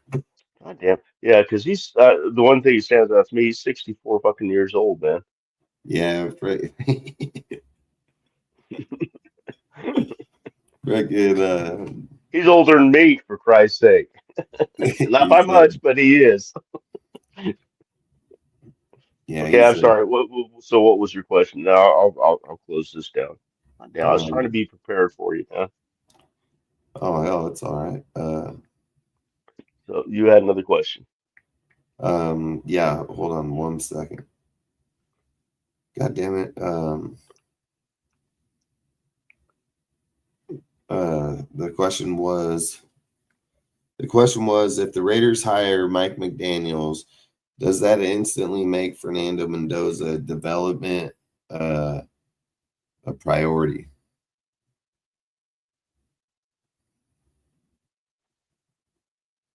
By who? Well, so I'm not quite sure. It's kind of a tricky. Are you saying if we hire Mike McDaniels, that means we're hiring Mendoza, Yeah, like they're gonna draft or, Mendoza. or drafting him? I mean, Yeah, I'm just saying they're gonna draft Mendoza. If they get an offensive coordinator, yeah, I they're know gonna draft I him. know. Yeah. So So does that make? basically, if these questions that I'm gonna ask are gonna mostly be about Mike McDaniels and Fernando, what he's gonna offer. Okay, okay. So if it's Mike, well, yeah, the is super high fucking priority. I mean, and also depending on who he picks as his OC to find out if is he getting a OC with, you know, because I mean, I think Davis Webb would be a great. I mean, if we were to get Fernando, he would be a great developer for Fernando. But I like we both agreed on earlier, it was like a snowball's chance in hell that if we get Mike McDaniel, he's going to get Davis Webb. So, but yeah, whoever they hire, I don't care who it is, or Mike McDaniels or anybody, develop. If we get Mendoza, we have to. It has to be somebody that's able to develop a quarterback. And like I said before, I'm not positive that Mike McDaniel is the developing a quarterback is like one of his strengths. Yeah, that's facts. I mean, it is facts. It would probably sit better that he sat a year and they developed him that way Hmm. versus just putting him out there Oh, and absolutely. ruining him. You know what I mean? Like it would end up ruining him. Mm. Especially if Mike McDaniel has this really sophisticated offense like you're talking about. Is Mike McDaniels the perfect coach to turn a QB3 like Fernando Mendoza into a future starter? And I said QB3 because I'd put him behind Aiden and Gino. So he would have to earn his deal up there. Do you think that Mike McDaniels can turn him or no? I'm gonna shut my heater off. This woman got this motherfucker hitting, so you can just. Okay, I'll go ahead and get started while you're doing that, assuming you still hear me. Again, it goes back to my last answer is with the knowledge I have, limited knowledge I have some, but it's limited on Mike McDaniel's quarterback development. Uh, I w he would. I mean, if he's quarterback 3, develop him. I'm not sure that he's the guy that's not only that's ready to develop him, but I'm not sure if he's a quarterback 2 or quarterback 3. It's he's not going to be the one spending the most time with Mendoza.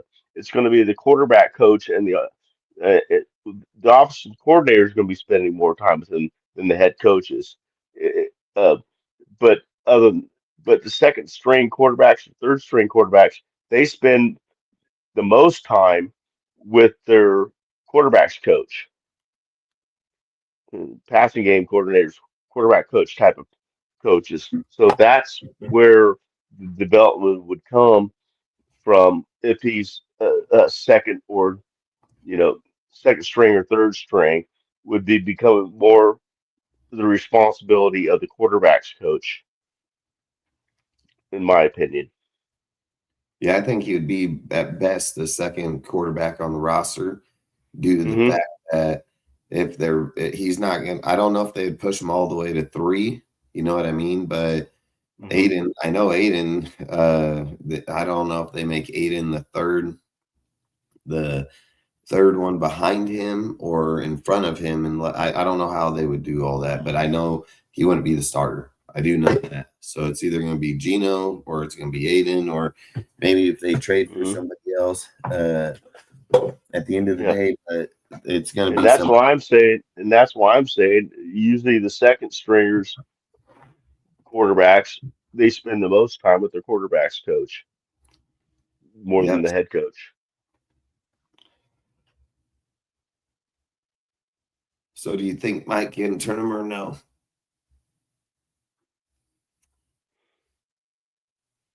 I don't. Uh, if I had to just say yes or no, no gray area, I'm gonna say no at this point because I haven't seen anything from him that makes me think he can. So I'm gonna say no I would until agree. proven wrong. Yep, I would agree. I would say the same thing. Because, like I said, you only have 2 as track record, and he's all over the fucking place. What I do know Yeah. is that if you want CTE, you just call up Mike, and he got you covered. He was going to send you out, get multiple concussions.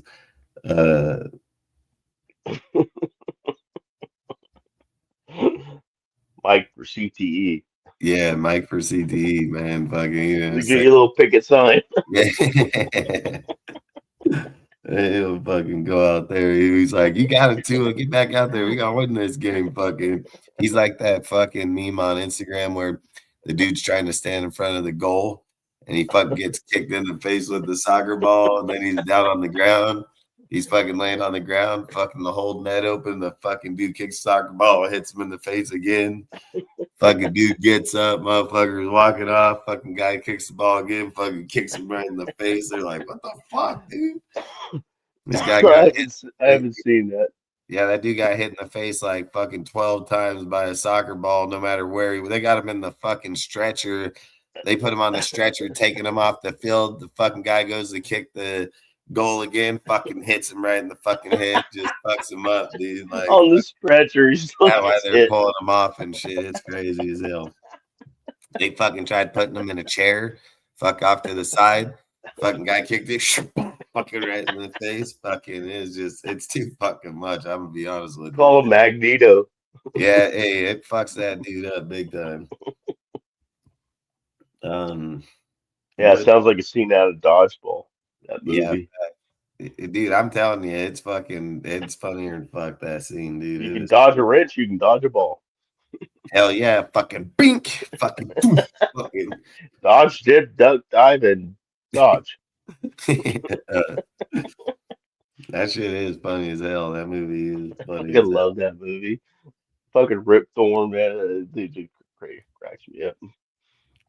Would McDaniel's offensive system simplify the game enough for Mendoza to develop without being rushed? Would or could? I'm gonna say I would hope he would, but can he? I think he. I mean, it's. I would like to think he's smart enough. I mean, he is an NFL coach. I mean, and he has been for years, and he's been around the league. I mean, as you mentioned before, he's been on like what 7 to 9 teams, so he's been around the block, so to say. So I would like to think he would dumb it down. And maybe he did that for Tua at the beginning. I don't know. Um, but like you said before, you don't know if it was him that was really bringing up Tua, or if it was who's the other guy? Ryan Flores and then Flores. Yeah.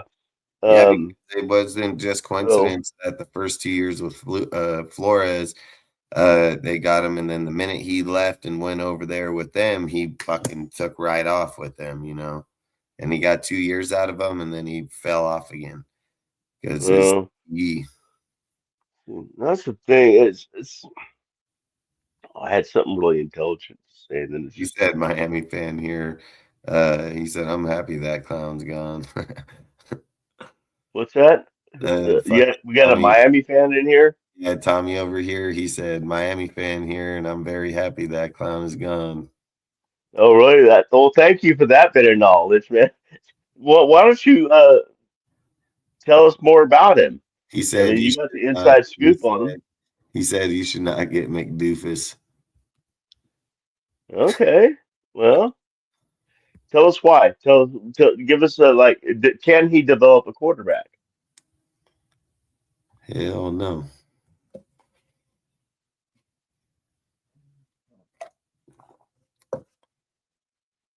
He can develop fucking. I mean, I think, like I said, sometimes the Miami organization's tough, just like we are, man. Like, they've literally fired the last two coaches just because they want to get rid of fucking Tua. So, and again, there's a lot to there, and then they went defense because their defense sucked in like third downs, stopping third downs. They were horrible. So they wanted to go and swap that up. So they decided to go defense and then just hire an offensive coordinator.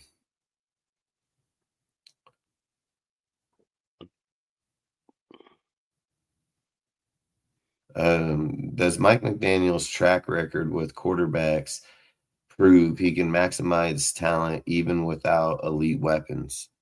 What do you think? No. Again, my track record with him is Miami. So, and when he's had better talent, yeah, Tua looked better when he had some real talent. And then when they're overspending, then they got the salary cap hell. And what happened? They had started jacking players like they're fucking had the flu or something. And what happened to Tua? Nothing. So no, no, he needs the weapons. He needs the weapons. He needs the line. He needs the weapons. If he doesn't have them, he doesn't. Yeah, he's like a game manager at best. Yeah, I would say, hell yeah, you need the weapons. Like, that's exactly what I'd say. I'd be like, hell yeah, you need the weapons for sure. Freaking,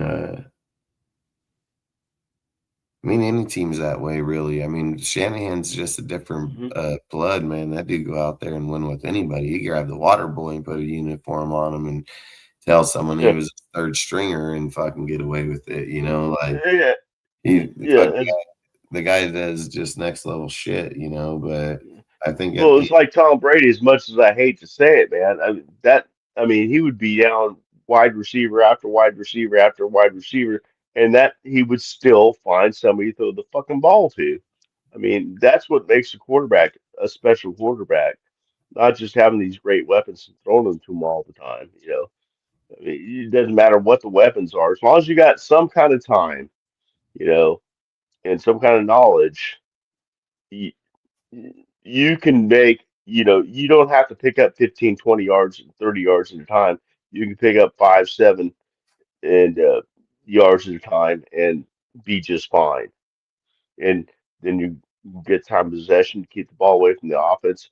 I mean, it can be done without prime players, but it takes a good quarterback to do that. And I don't think Mendoza's there. Sorry if we're throwing that in. I mean, I agree. I mean, I've said it the whole time. If you take them, you just got to develop them. That's all. You got to spend the time with them. You got to sit them for a while. I mean, I think the whole conversation, unless they give him an O-line, give him the pieces he needs, and they can put him in an offense that he can run that simplified it, then I would say, you know, you got him, might as well use him. But I feel like Tom Brady, he has spoke on multiple occasions of sitting the quarterback for a year to develop, learn the offense. Like he's talking about headset and let him be called, hear where the problems are, where they mess up. And you can do that all from the sideline. So you don't need to be in there just getting sacked over and over and then trying to, comprehend all that shit. At least this way he feels that if he studies it through the headset, hears the calls, knows how to change, knows what to do, it'll make it easier for him to transition. Rorschach, got to say hi, salute to you, brother. Good to see you in here.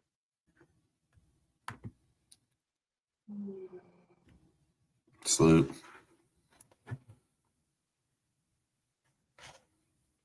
Shay, you hear me? Yeah, I hear you. All right, you want to answer? Shit! Somebody came in. I'm sorry. I didn't know. You want to answer this question before we move on to the next? Oh, Shad came in. Hey, Shad. Hey, what's going on, Sacktown? Good, man. How are you doing? At work, but I said I had to get on, show my face for a second, and at least do a couple questions. Well, let me shut up and let you talk. So what were we on? We were on, does McDaniel's track record with quarterbacks prove he can maximize talent even without elite weapons? Do you know much about McDaniel's or no? You talking about McDaniel's in Miami, right? Yeah, Mike McDaniel's. Can he maximize talent without elite talent? Can he maximize a quarterback without elite talent? I'm gonna say this is a hard question because Tua, at one point he looked real good, and I don't know if that was on McDaniel's or if that was on Tua. And you know what? I'm gonna say he can, and I'm gonna say Tua was the problem because I heard a couple stories about Tua and which I'm not gonna get too deep into it on this podcast, but yeah, I believe McDaniels can elevate a quarterback and put him in the right position to be successful. Yeah, that's facts. I mean, I think if he did it over time, I mean, I would agree. It's like I said, I've said he had 2 good years with Tua. He had the 6th best offense, the 1st best offense. Then I think they fell to like 15 or 16 and fell to like 25 or something. And like I said, I know they had a bunch of issues with Tyreek. I know there was a bunch of things going on with Waddle and Tua. I mean, there was a bunch of stuff happening over there, and I just think once how it felt to me is like once the coach loses the room, you start losing everything. Everybody starts losing everything because there's just nobody, no guidance there anymore. And I'm not going to say Mike isn't a good coach or not. I just don't know, So when it comes to the talent, it's like, who did he develop? Because Waddle was a Brian Flores guy. Tyreek came from the Chiefs already popping. Mm-hmm. I mean, are we gonna? I don't know. Raheem Monster, maybe give him. Keenan Allen also was already going. Yeah, I mean, do we give him credit?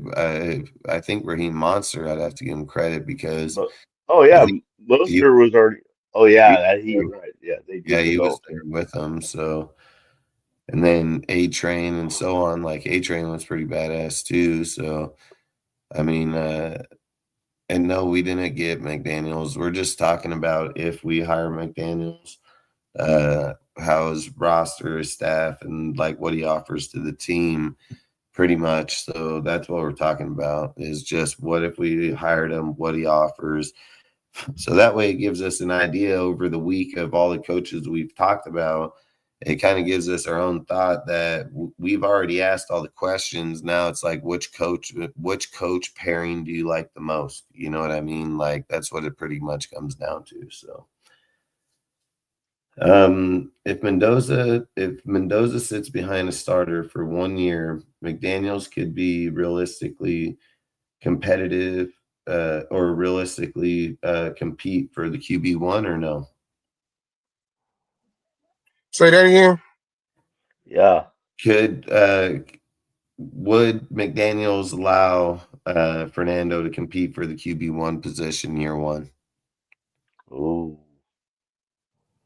You know how some coaches will say he's going to come out here and play, but he's not starting. You know what I mean? Like, they tell it right away. Like, they're like, no, I don't think so. I think it'll be a distraction because a large portion of Raider fans want Mendoza to start because for some strange reason they think you put him in and we plug a couple different pieces on the offensive line and we're some type of playoff team, which I don't see it that way.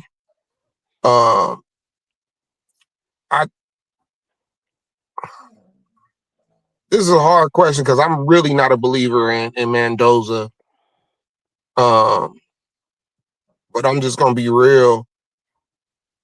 I think McDaniels would sit.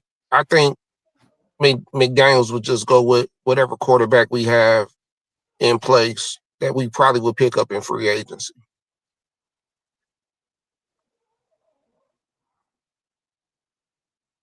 Nice. What do you think, Mike? Sean, I really like the last part of what you said is the most. I mean, because it stirs the question with me is, okay, so say we get McDaniels. I mean, Mendoza's there for whether we want him or not. If we want him, we got him. If we don't, we don't. So yeah, yeah, that's an easy one. So if you get McDaniels with and Pat Mendoza with him, I think uh, McDaniels is still young. He's got time to develop. So sitting him behind something, but I think McDaniels will have to have a big say on what we do in free agency. As far as like a Mac Jones or something like that to hold over while Mendoza sits on the bench. Because Genty, if my dog had a dick, I wouldn't let him suck my dog's dick. Or Gino, I mean, not Genty. I'm sorry. Uh, if my dog had a dick, I wouldn't let him suck my dog's dick. But she's a girl, so. Uh, Aiden O'Connell, I have more faith in, but Malik Willis or picking up a Mac Jones, whoever McDaniels wants to play while he's sitting him, because I mean he doesn't want to go into another first overall draft pick, and then I believe he could sit Mendoza for a year or two. It So that's where I'm at on that. Nice. I would say, could he? I mean, I don't know if you get Mendoza and then just tell everybody right away like he's not gonna start, but he'll compete, but he will not start no matter what this year, no matter how he plays. And if they do that, he's not going to obviously compete for the QB1. But if they say, hey, this is going to be an open competition, could he go out there and compete for the number one spot? I mean, that would be up to him at that point. He's going to have to go compete. The real question is will Mike McDaniels allow that to happen? I would probably say no. Like, if I'm just being honest, I would say no. Why would he let his quarterback get hurt for the future when if you were to go trade for Mac Jones, like I've said a few times, like you would expect him to play for the next few years, like an Aaron Rodgers type deal. And what's wrong with that? Like, what's wrong with that? if you sit him on the bench like they did Love and Brett or Aaron Rodgers, Rodgers. then I don't see what the issue with that is. The problem is, I'm gonna tell you what the problem is. If it's only really two quarterbacks that I believe the Raiders will go after if they wanted to get a free agent quarterback, and that is Mac Jones, and the other one is Malik Willis. They're both young. So it will be for if we went and got one of those two quarterbacks and we got Mendoza, we will have to trade especially if Mac Jones or Malik Willis come in and we're like really successful and the offense looks real good. We will have to trade Mendoza. And then we probably won't get the value that we would have got if we traded back in the draft. You understand what I'm saying? Well, I understand what you're saying. I just there's backup quarterbacks now, so I mean, they can come in and start, and then they could become the backup quarterbacks when Mendoza comes in. Which I agree with you. I agree 100,000% that we trade back and don't even get Fernando, but we're going off the. But I don't think they'd ever trade Fernando if they did draft him #1 overall. I just don't see that happening. That's why I think if you go with Fernando, you start him, or you play Aiden, or you play Gino, because going out and trading for a player that's not going to be here more in a few years because you are going to start your starter, I just don't see it. Why would they do that? Why not just play Gino and cut him for 0 dead cap next year and let Aiden take off? You know, like that seems way more logic for year one. Gino we would save $8 million if we got rid of him before June 1st. Yep, and it only cost us $8 million to keep him. That's what I'm saying. Yeah. Yeah. So we owe him 18 no matter what. Yep, facts. So why just cut him for no reason? I mean, I would just pay the $8 million. You're already $16 million in. I would just play the $8 million and let him play. If he loses, he loses. We probably get Archie Manning and we trade frickin' Fernando. But you know, is what it is. Or you got Fernando, you'd have to trade Fernando at that point. There's no doubt. And I don't think the Raiders would be like, yeah, we're going to keep you and not get Archie. I mean, if you have the first overall pick in next year's draft, I mean, I would think you'd get Archie. I mean, I'd still take CJ Carr over Archie any day. I mean, Tom Brady probably would too. Well, I know he would. Yeah, Tom Brady likes him. Tom Brady will most definitely take him. I'm a Notre Dame fan. I've been watching that fucker, man. That dude's just insane. I don't know where that came from. But I expect him to probably stay next year even because he's only a redshirt freshman this year.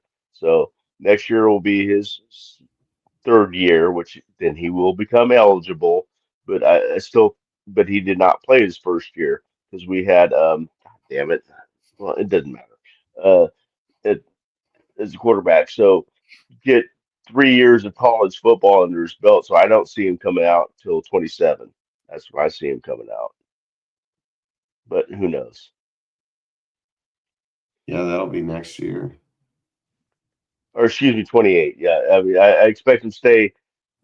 Next year's 26. Yeah, 27. Yeah, 28. Yeah, I'm sorry. My math sucks. Yeah, I mean, like I said, David Carr's good. I mean, I'm just not impressed with Arch Manning. I'm sorry, I'm just not. Arch is about to go win a title for Texas here. He's about to go win a title, and everybody and their mom going to take that guy. Well, if he does that will happen. Yeah. If he plays anything like he did in that, what's it called? I'm spacing the name, the team that they played at the end of the season. But, Michigan. If they played anything like they did against Michigan in that game, I mean, next year, this guy's going to be fucking bad news, man. He's going to fuck you up. Were Texans even in the CFP this year? I don't know. I think they played Michigan. No, they weren't. Bowl game at the end. I don't know. They had a bowl game, yeah, because they were over 500, so everybody gets a bowl game after they Yeah. win 500. No, they weren't even in the CFPs. Yeah, they beat up on fucking what's it called? Fucking Michigan.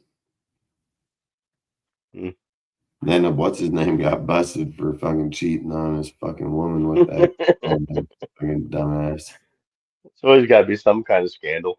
Hell yeah, man. I mean, it never fails, dude. It never fails. All right, so is McDaniel's creativity exactly what the Raiders have been missing to develop a young quarterback? You can start, Mike.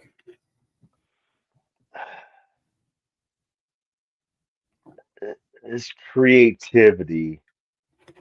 I'm not smart enough on his or educated enough on his coaching style to know about his creativity. So I'm gonna bow out of this one because I couldn't answer that question intelligently. Shad, what do you think? Yeah, his creativity as a play caller, as putting the players in the right positions to be successful. Yes, yes, he is that guy. He is the guy for our team with Bowers, Genty, and I'll even throw in Trey Tucker. He what he did with Tyreek Hill when Tyreek Hill went from Kansas City to Miami, he put him in positions to catch and go. It wasn't just all deep routes. And I could see him doing the same thing with Trey Tucker. I could see him doing a whole lot with Betch. Because I do believe Betch do have talent. And it's just going to take the right play caller to bring it out of him. I know with Genty, he'll get real creative with Genty in the passing game. It just won't be, you know, some flare outs. But yeah, I believe in McDaniel. I believe in McDaniel and his play calling and getting our players, our playmakers in the best position. You know, one thing I did not see a whole lot last season was Bowers. He wasn't the first year, he was moving around. I didn't see a whole lot of that, you know, this past season. You know, I think the first season they had him in the H back, and you know they split slot. He was playing everywhere. This past season, it was very vanilla with him. But McDaniels is a wonderful play caller. He's one of the best minds in football, calling offensive plays. He might not be, you know, the type of coach to get a team riled up, but when it comes to X's and O's, that's something that this team needs because we got, like I said, we got two playmakers, and they got to get touches, and that's the way football is. When you look at any elite team, they give the ball to the playmakers. They get their touches, they get their carries, and I believe McDaniels could do that. Did I say McDaniels? I believe Daniels could do that. Yeah. Oh yeah. I think, like I said, I think he can most definitely help develop a young quarterback. He most definitely can scheme. He knows how to run the ball. He knows how to put players where they belong. He can most definitely get the ball in and out of their hand quick, Fernando's hand quick, so he's not taking those deals. I mean, I think 100% he could. We'll go to the next question. could McDaniel's design packages specifically for Mendoza to get him real NFL reps early? So can we see him developing packages that will get Fernando going in year one? Yeah, it'll be a lot of quick passes because that's what it seems like Fernando is good at. Simple reads to the outside. I don't know, why scouting and watching Mendoza. They don't do Indiana didn't do a lot of slant plays inside. A lot of their pass plays was towards the outside because it's a safer pass. So, when it comes to Daniels giving him quick passes over the middle, I don't know. I believe I'll say I believe he could get him to a point where he's a decent passer over the middle with quick plays. Read it, because those quick passes over the middle, you have to be able to read the defense. You got to know where the linebackers is going, and it's hard to really answer this because it's a whole lot that we haven't seen with Mendoza. We ain't seen him do, pass the ball with quick slants. Everything's an out. So I'm trying to visualize it with McDaniels, and Mendoza throwing these slant plays over the middle, quick post over the middle, comeback routes.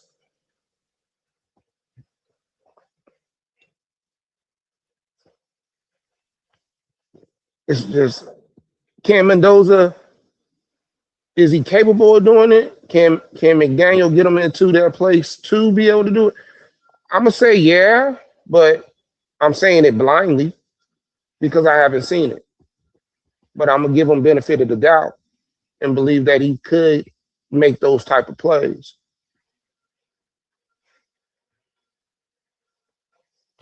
Yeah, I mean, do you think he would make Mendoza run plays or passing plays?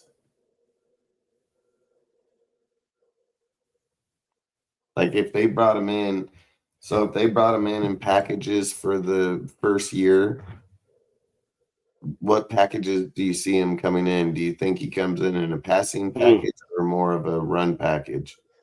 I can answer that one. What is it? It's your turn on the take, the other take, anyways. I just want to know.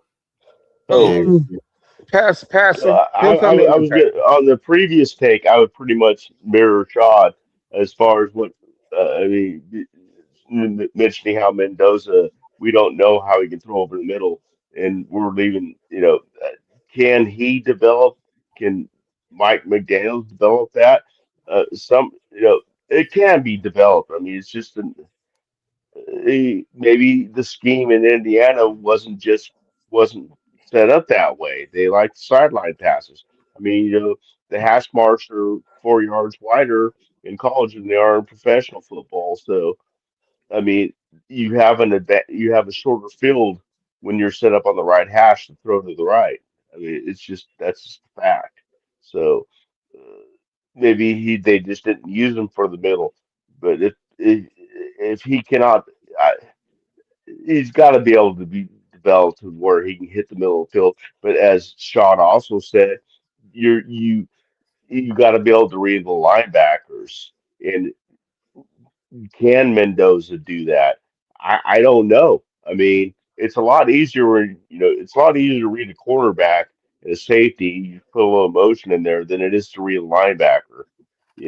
Where they're going and shit. So it's treacherous territory to go over the middle with a quarterback that really has just never really done that. We don't know. That is facts. That is facts.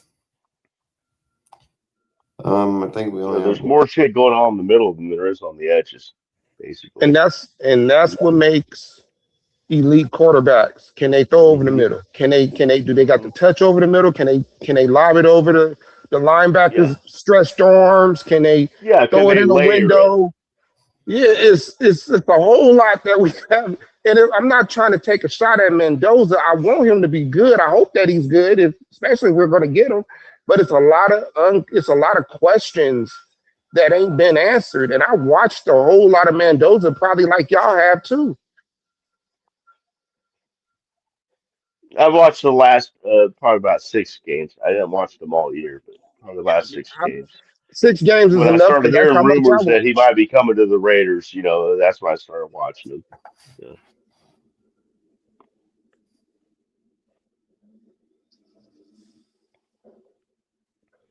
I'm a Notre Dame fan. I'm not an Indiana fan, so didn't normally watch Indiana. I get it. Tell you who I like. I like their fucking coach, man. The coach is real deal. He's a real deal. I like him. Mike Cignetti, Kirk Cignetti. I mean, that dude is just like, fucking, what are you gonna do after winning the national? I'm gonna go have a beer. I like that, man.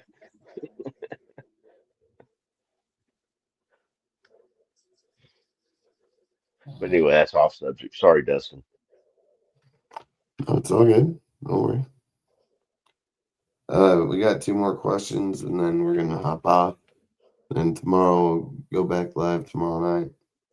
I'm just fucking tired, man. I've been fucking up all week, every day else. So tomorrow, I'm gonna fucking sleep in and not do shit. But long story short, let me get back to this real quick. Quick question. Yeah. Do you think the Raiders will have a head coach before Wednesday next week? I think they'll have him on Wednesday next week because the 26th is, I think the 26th. So look, they can make a deal with the coach in that time. They can't hire him if they're on the team because he can't play for the other team and be hired by them. So basically I would say is if the coach is in these guys, they'll probably finalize like, okay, are you coming or not? You know what I mean? So I think they'll know by that time, in my personal opinion.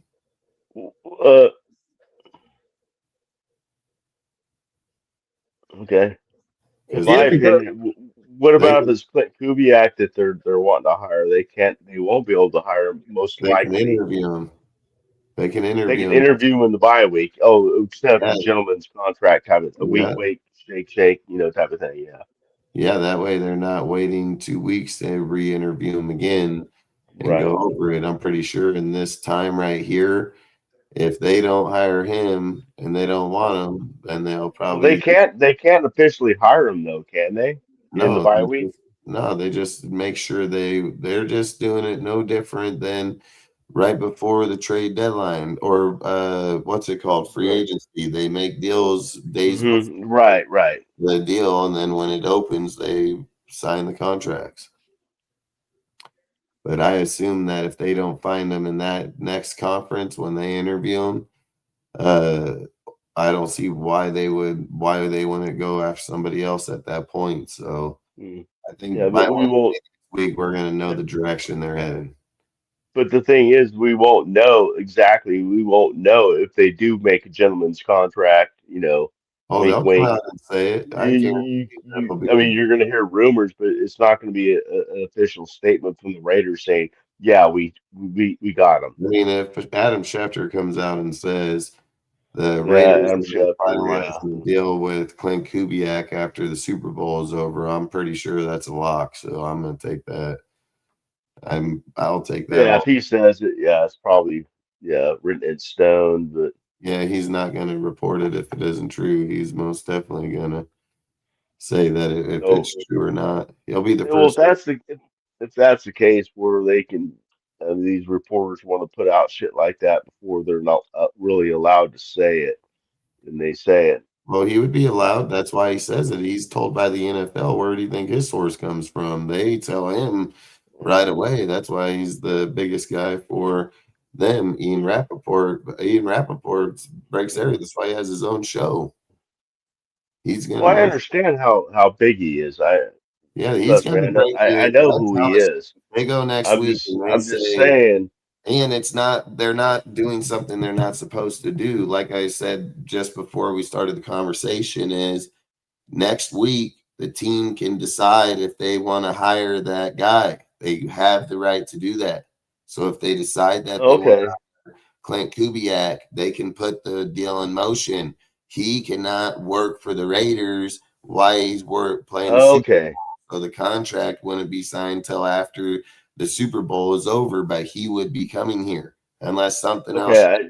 along the See, way. I did not know that. I Got did it. not know that part of it. I Yeah. think the Bills will do the same thing if Clint's their guy. They're going to try to target him in the bye week, and unless they lose, I mean, if the Rams beat him, then fucking they can hire him right then and there. So he's still got to go through the Rams. So we'll see how that game goes. But they'll know they can't wait it out like that, dude. They're gonna wait I it didn't out. know they were allowed to officially announce that they've hired him. They just have to wait for this date to Yeah, sign the that's what they would contract. say. That's I didn't exactly. know they were allowed to make. I thought that would be a tampering thing or something. I don't think at this point it's the end of the season, and I'm pretty sure from what I read here just recently. Oh, you're probably right. You So know more about that technical stuff than I do, but that's just the way I thought it worked. You can't announce anything until after because it could be a distraction to the team. so do you believe it's either going to be Kubiak or Webb? I think it will be. I'm open Webb, but I think it'll be between both of them. Do Sean McDermott do he have a say? Do you think? I don't even know if he'll take a job this year. Maybe if it went to the Steelers, but I don't see the Steelers doing it because they don't like if they would probably go younger, just the fact that, I mean, they'll be rehiring a coach in the next 10 years with either McCarthy uh or him. So I don't know. I don't know the answer to that. I don't know if the Steelers are like, let's get a coach of his caliber for 10 years and then try to win. And if we can't, then we just go young again. They don't hire many coaches. I think they've only hired 4 in the history of their team since the NFL started. 3. Yeah, 3. So there you go. Chuck Noll. What's his name? Goddamn dude that spits when he talks. Bill Coward. Bill Cowher. Thank you. And then Tomlin.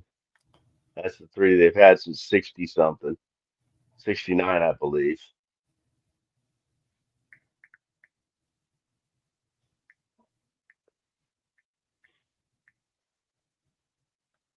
What was I going to say? The next question was,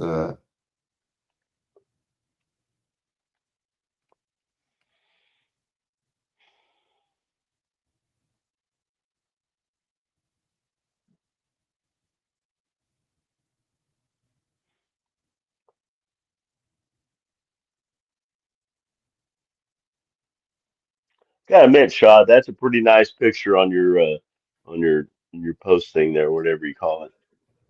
Thank you. That's a good picture of you.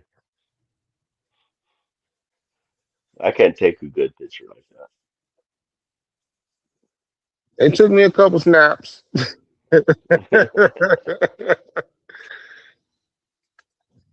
McDaniel's communication style help Mendoza confidence or challenge him more than past coaches? I believe it'll challenge him. I think it's going to challenge him. I don't think Mendoza been challenged in the coaching style from Cal to Indiana. I think this system that Indiana had was it was perfect for a college quarterback. Because we have to I don't know if y'all paid attention to them last year. They made the playoffs last year. They got beat, but their quarterback, he ended up going in the 4th round. Now, I don't know if he's still on the team, if he's on a practice squad, if he's still signed to a team, not signed, but based off the system that they had, he was able to get drafted. And I think his last name was Rourke. So, the system that Indiana has, their offensive system, I just think that is perfect for college. And if McDaniels, he's gonna have to challenge Mendoza and see where he's limited at and where he's very strong at, because that's going to determine the play calling.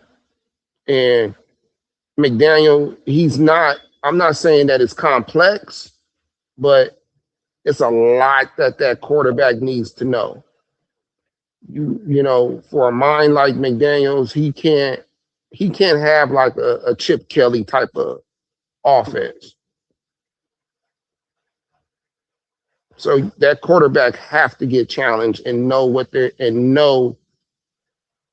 looking at and know where to go. You got to be a smart quarterback. And I'm not saying Mendoza is not smart. I'm just saying we don't know what he is.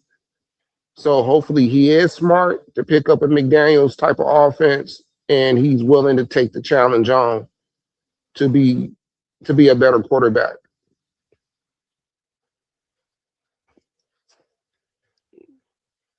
Yeah, Mike, what do you think?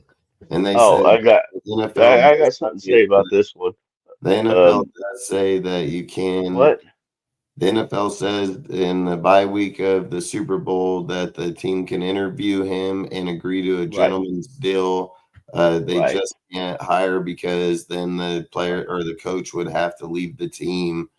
So he can't hire during, but they can definitely agree to terms when it's over that they'll be leaving. Yeah, that's kind of how I thought it worked. But the team can't officially announce it. Reporters can, but the team can't officially. God damn it, I had something. As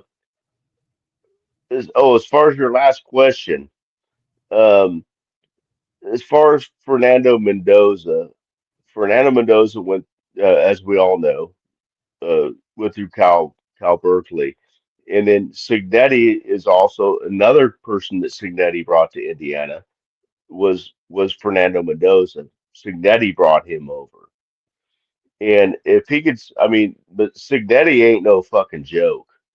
I mean, he ain't there to be your friend. He flat out tell you, I'm not here to be your friend. I'm here to be your coach. I'm here to make you the best player you are. So if he can handle the stress or the pressure, I should say, from Cignetti, I think he can definitely survive pressure from Capri wearing Mike McDaniel. So sorry, I just had to throw that in. But yeah, I mean, it's not like he's afraid of he's not afraid of that kind of shit. That's not his flaws. His character flaws are 100% intact. I mean, he's a great character guy. He'll never be a locker room trouble. We're not talking about that kind. He's got all those intangibles. He just doesn't have the tangibles.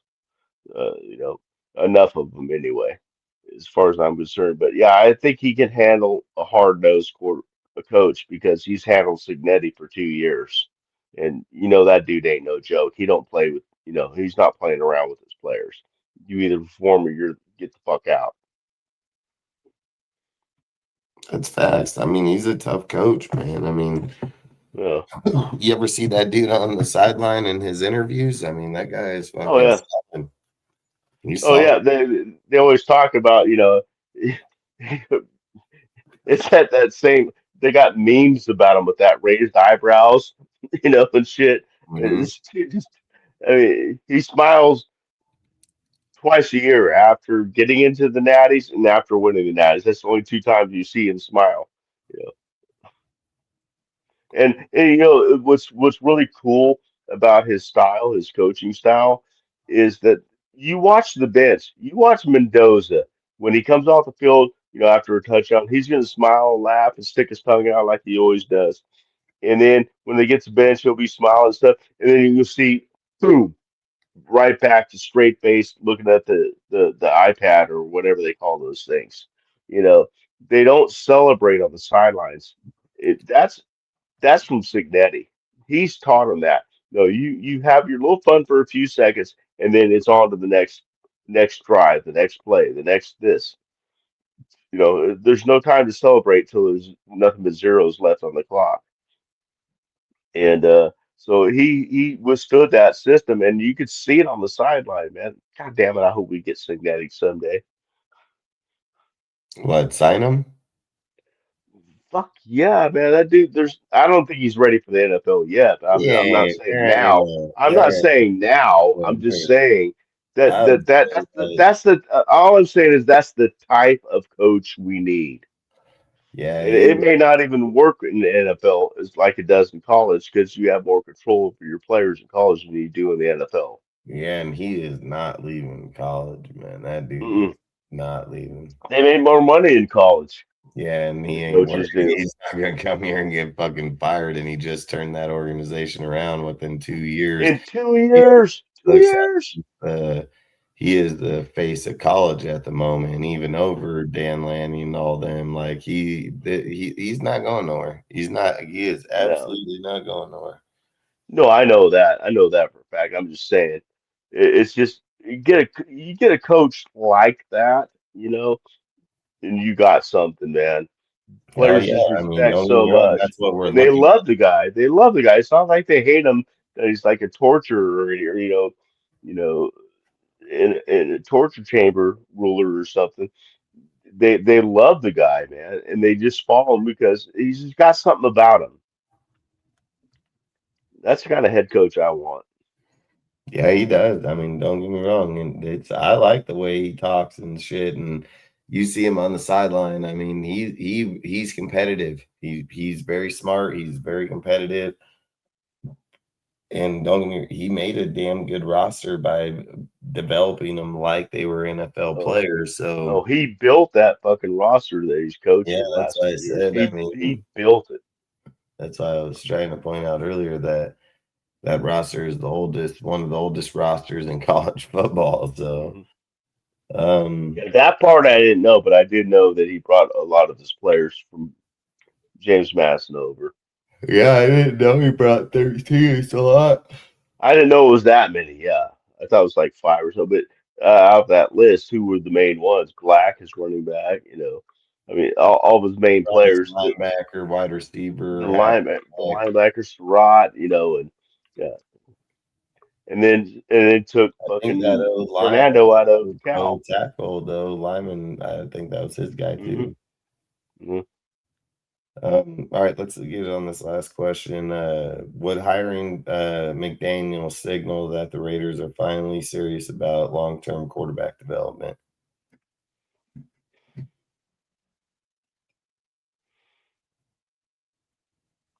I would have to say it definitely sends a signal that they're putting out a signal for a long-term head coach. Again, I don't know his quarterback development skills, but it's definitely a long-term. It signals a long-term commitment. I hope because he's a younger guy and everything, and but it would like maybe hopefully set some precedents that we're going to stick with this crew for more than a year and a half. You know, so it would send a signal for that. About the part about quarterback development. I don't know about his quarterback development skills, but I bet he could find some people that could. Yeah, I think when it's just going to be like Frank and them. I mean, Frank's really good at it. He is. I mean, when you're as good as the people around, like I always keep saying, like if they can get it together, I think they would be a good success for him. But I mean, it just comes down to them not changing like who they are year to year. Like I feel that's what happened with McDaniels is he let shit change year to year, and then it just finally caught up with him. So for me, I don't like I said, I'd want Webb. I would want Webb all day. And tomorrow we're going to talk about him. I'm going to bring up Webb's deal and everything, and why I think we're going to target him in this.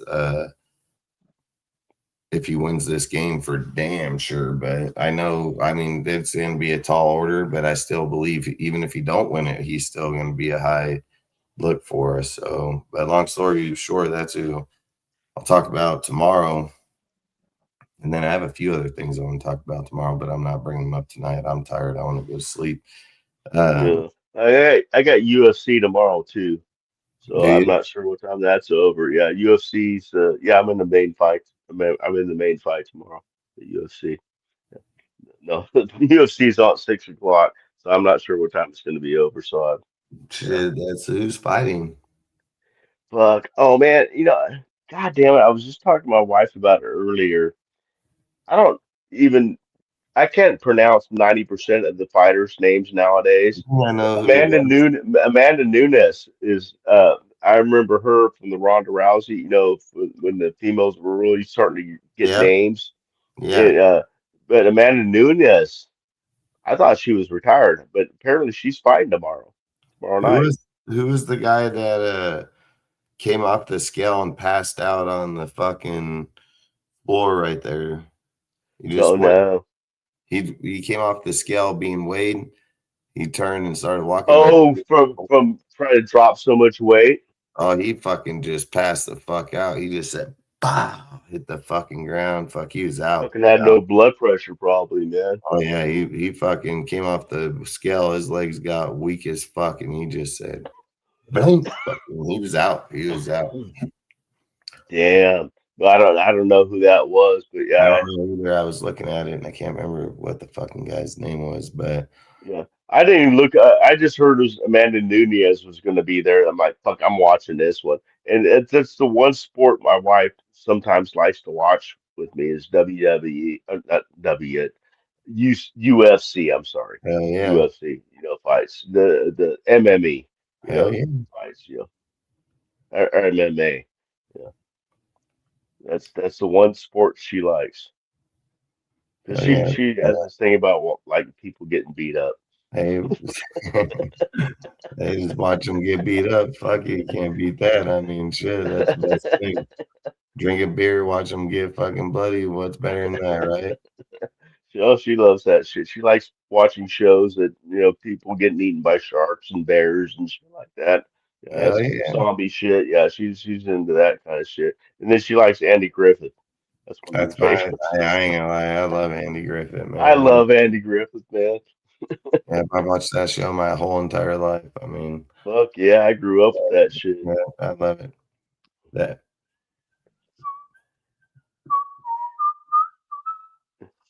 I'd be fucking get my fishing pole. Let's go. Yeah, let's go. Let's go down to the crawdad pool, honey. Oh baby mine.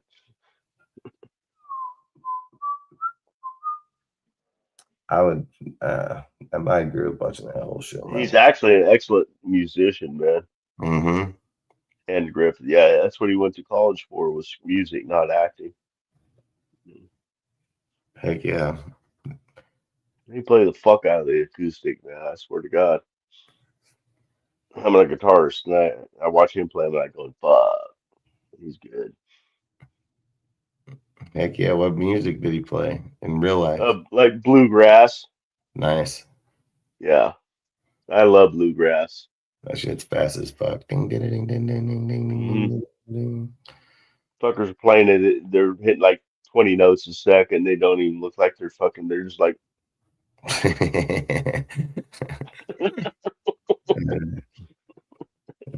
They got good music, man. I'm not gonna lie. They do, man. I love it. When I was in the army, I was stationed in North Carolina, and there's this guy from South Carolina that played a guitar. And I'd bought a guitar while I was back there in North Carolina that I played before, and acoustic. And he come bang on my door in the barracks. Green, the last name is Green. Go get your flat top. Bring me out the steps. And he was from South Carolina, and flat top to him is that's what they called acoustics in the South. is a flat top. And so we'd go get our flat tops or acoustics and go out play on the steps between these two brick buildings that are 3 stories tall. So we had great acoustics out there, man. We'd get a bunch of people out there listening to us. But yeah, he taught me some bluegrass and stuff. He was fucking way better than I was. Oh yeah, that's cool. They used it for the sound better. Oh, it sounded great. Yeah, We were out there for a lightning and thunderstorm one time, and then when this lightning bolt, I swear to God, came down between the two barracks buildings. Our hair raised and everything. We're like, it's time to go inside. yeah. No, our place did fucking later, bro. It was fucking loud, man. It was like as soon as the light hit, there was a sound. It was like right there. Like, Yeah, okay, time to get I'd the be fuck out. out of here, man. Yep, I'd be out. That's like the southeast, man. Those fucking lightning storms ain't no joke. Yeah, no, they're not. All right, well, shoot, we'll hop out. Do you have any other questions or things you want to ask for tonight? No. All right, well, No, I shoot, can't think of anything. we'll try to hop back on here tomorrow, talk about some Webb and some other people that, like I said, I'm pretty sure it's just narrowing down to Clinton Webb at this point. Which there are things I want to talk about more in Webb being here and why we should target him and why the Tom Brady and the ownership should want to target him too. But long story short, we'll talk about that tomorrow. If you can make it, you can make it. If you can't, you can't. Like I say, I always appreciate it.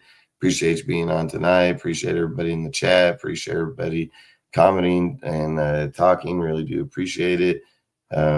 Outside of that, if you want to give a shout out before we bounce out of here, more than welcome.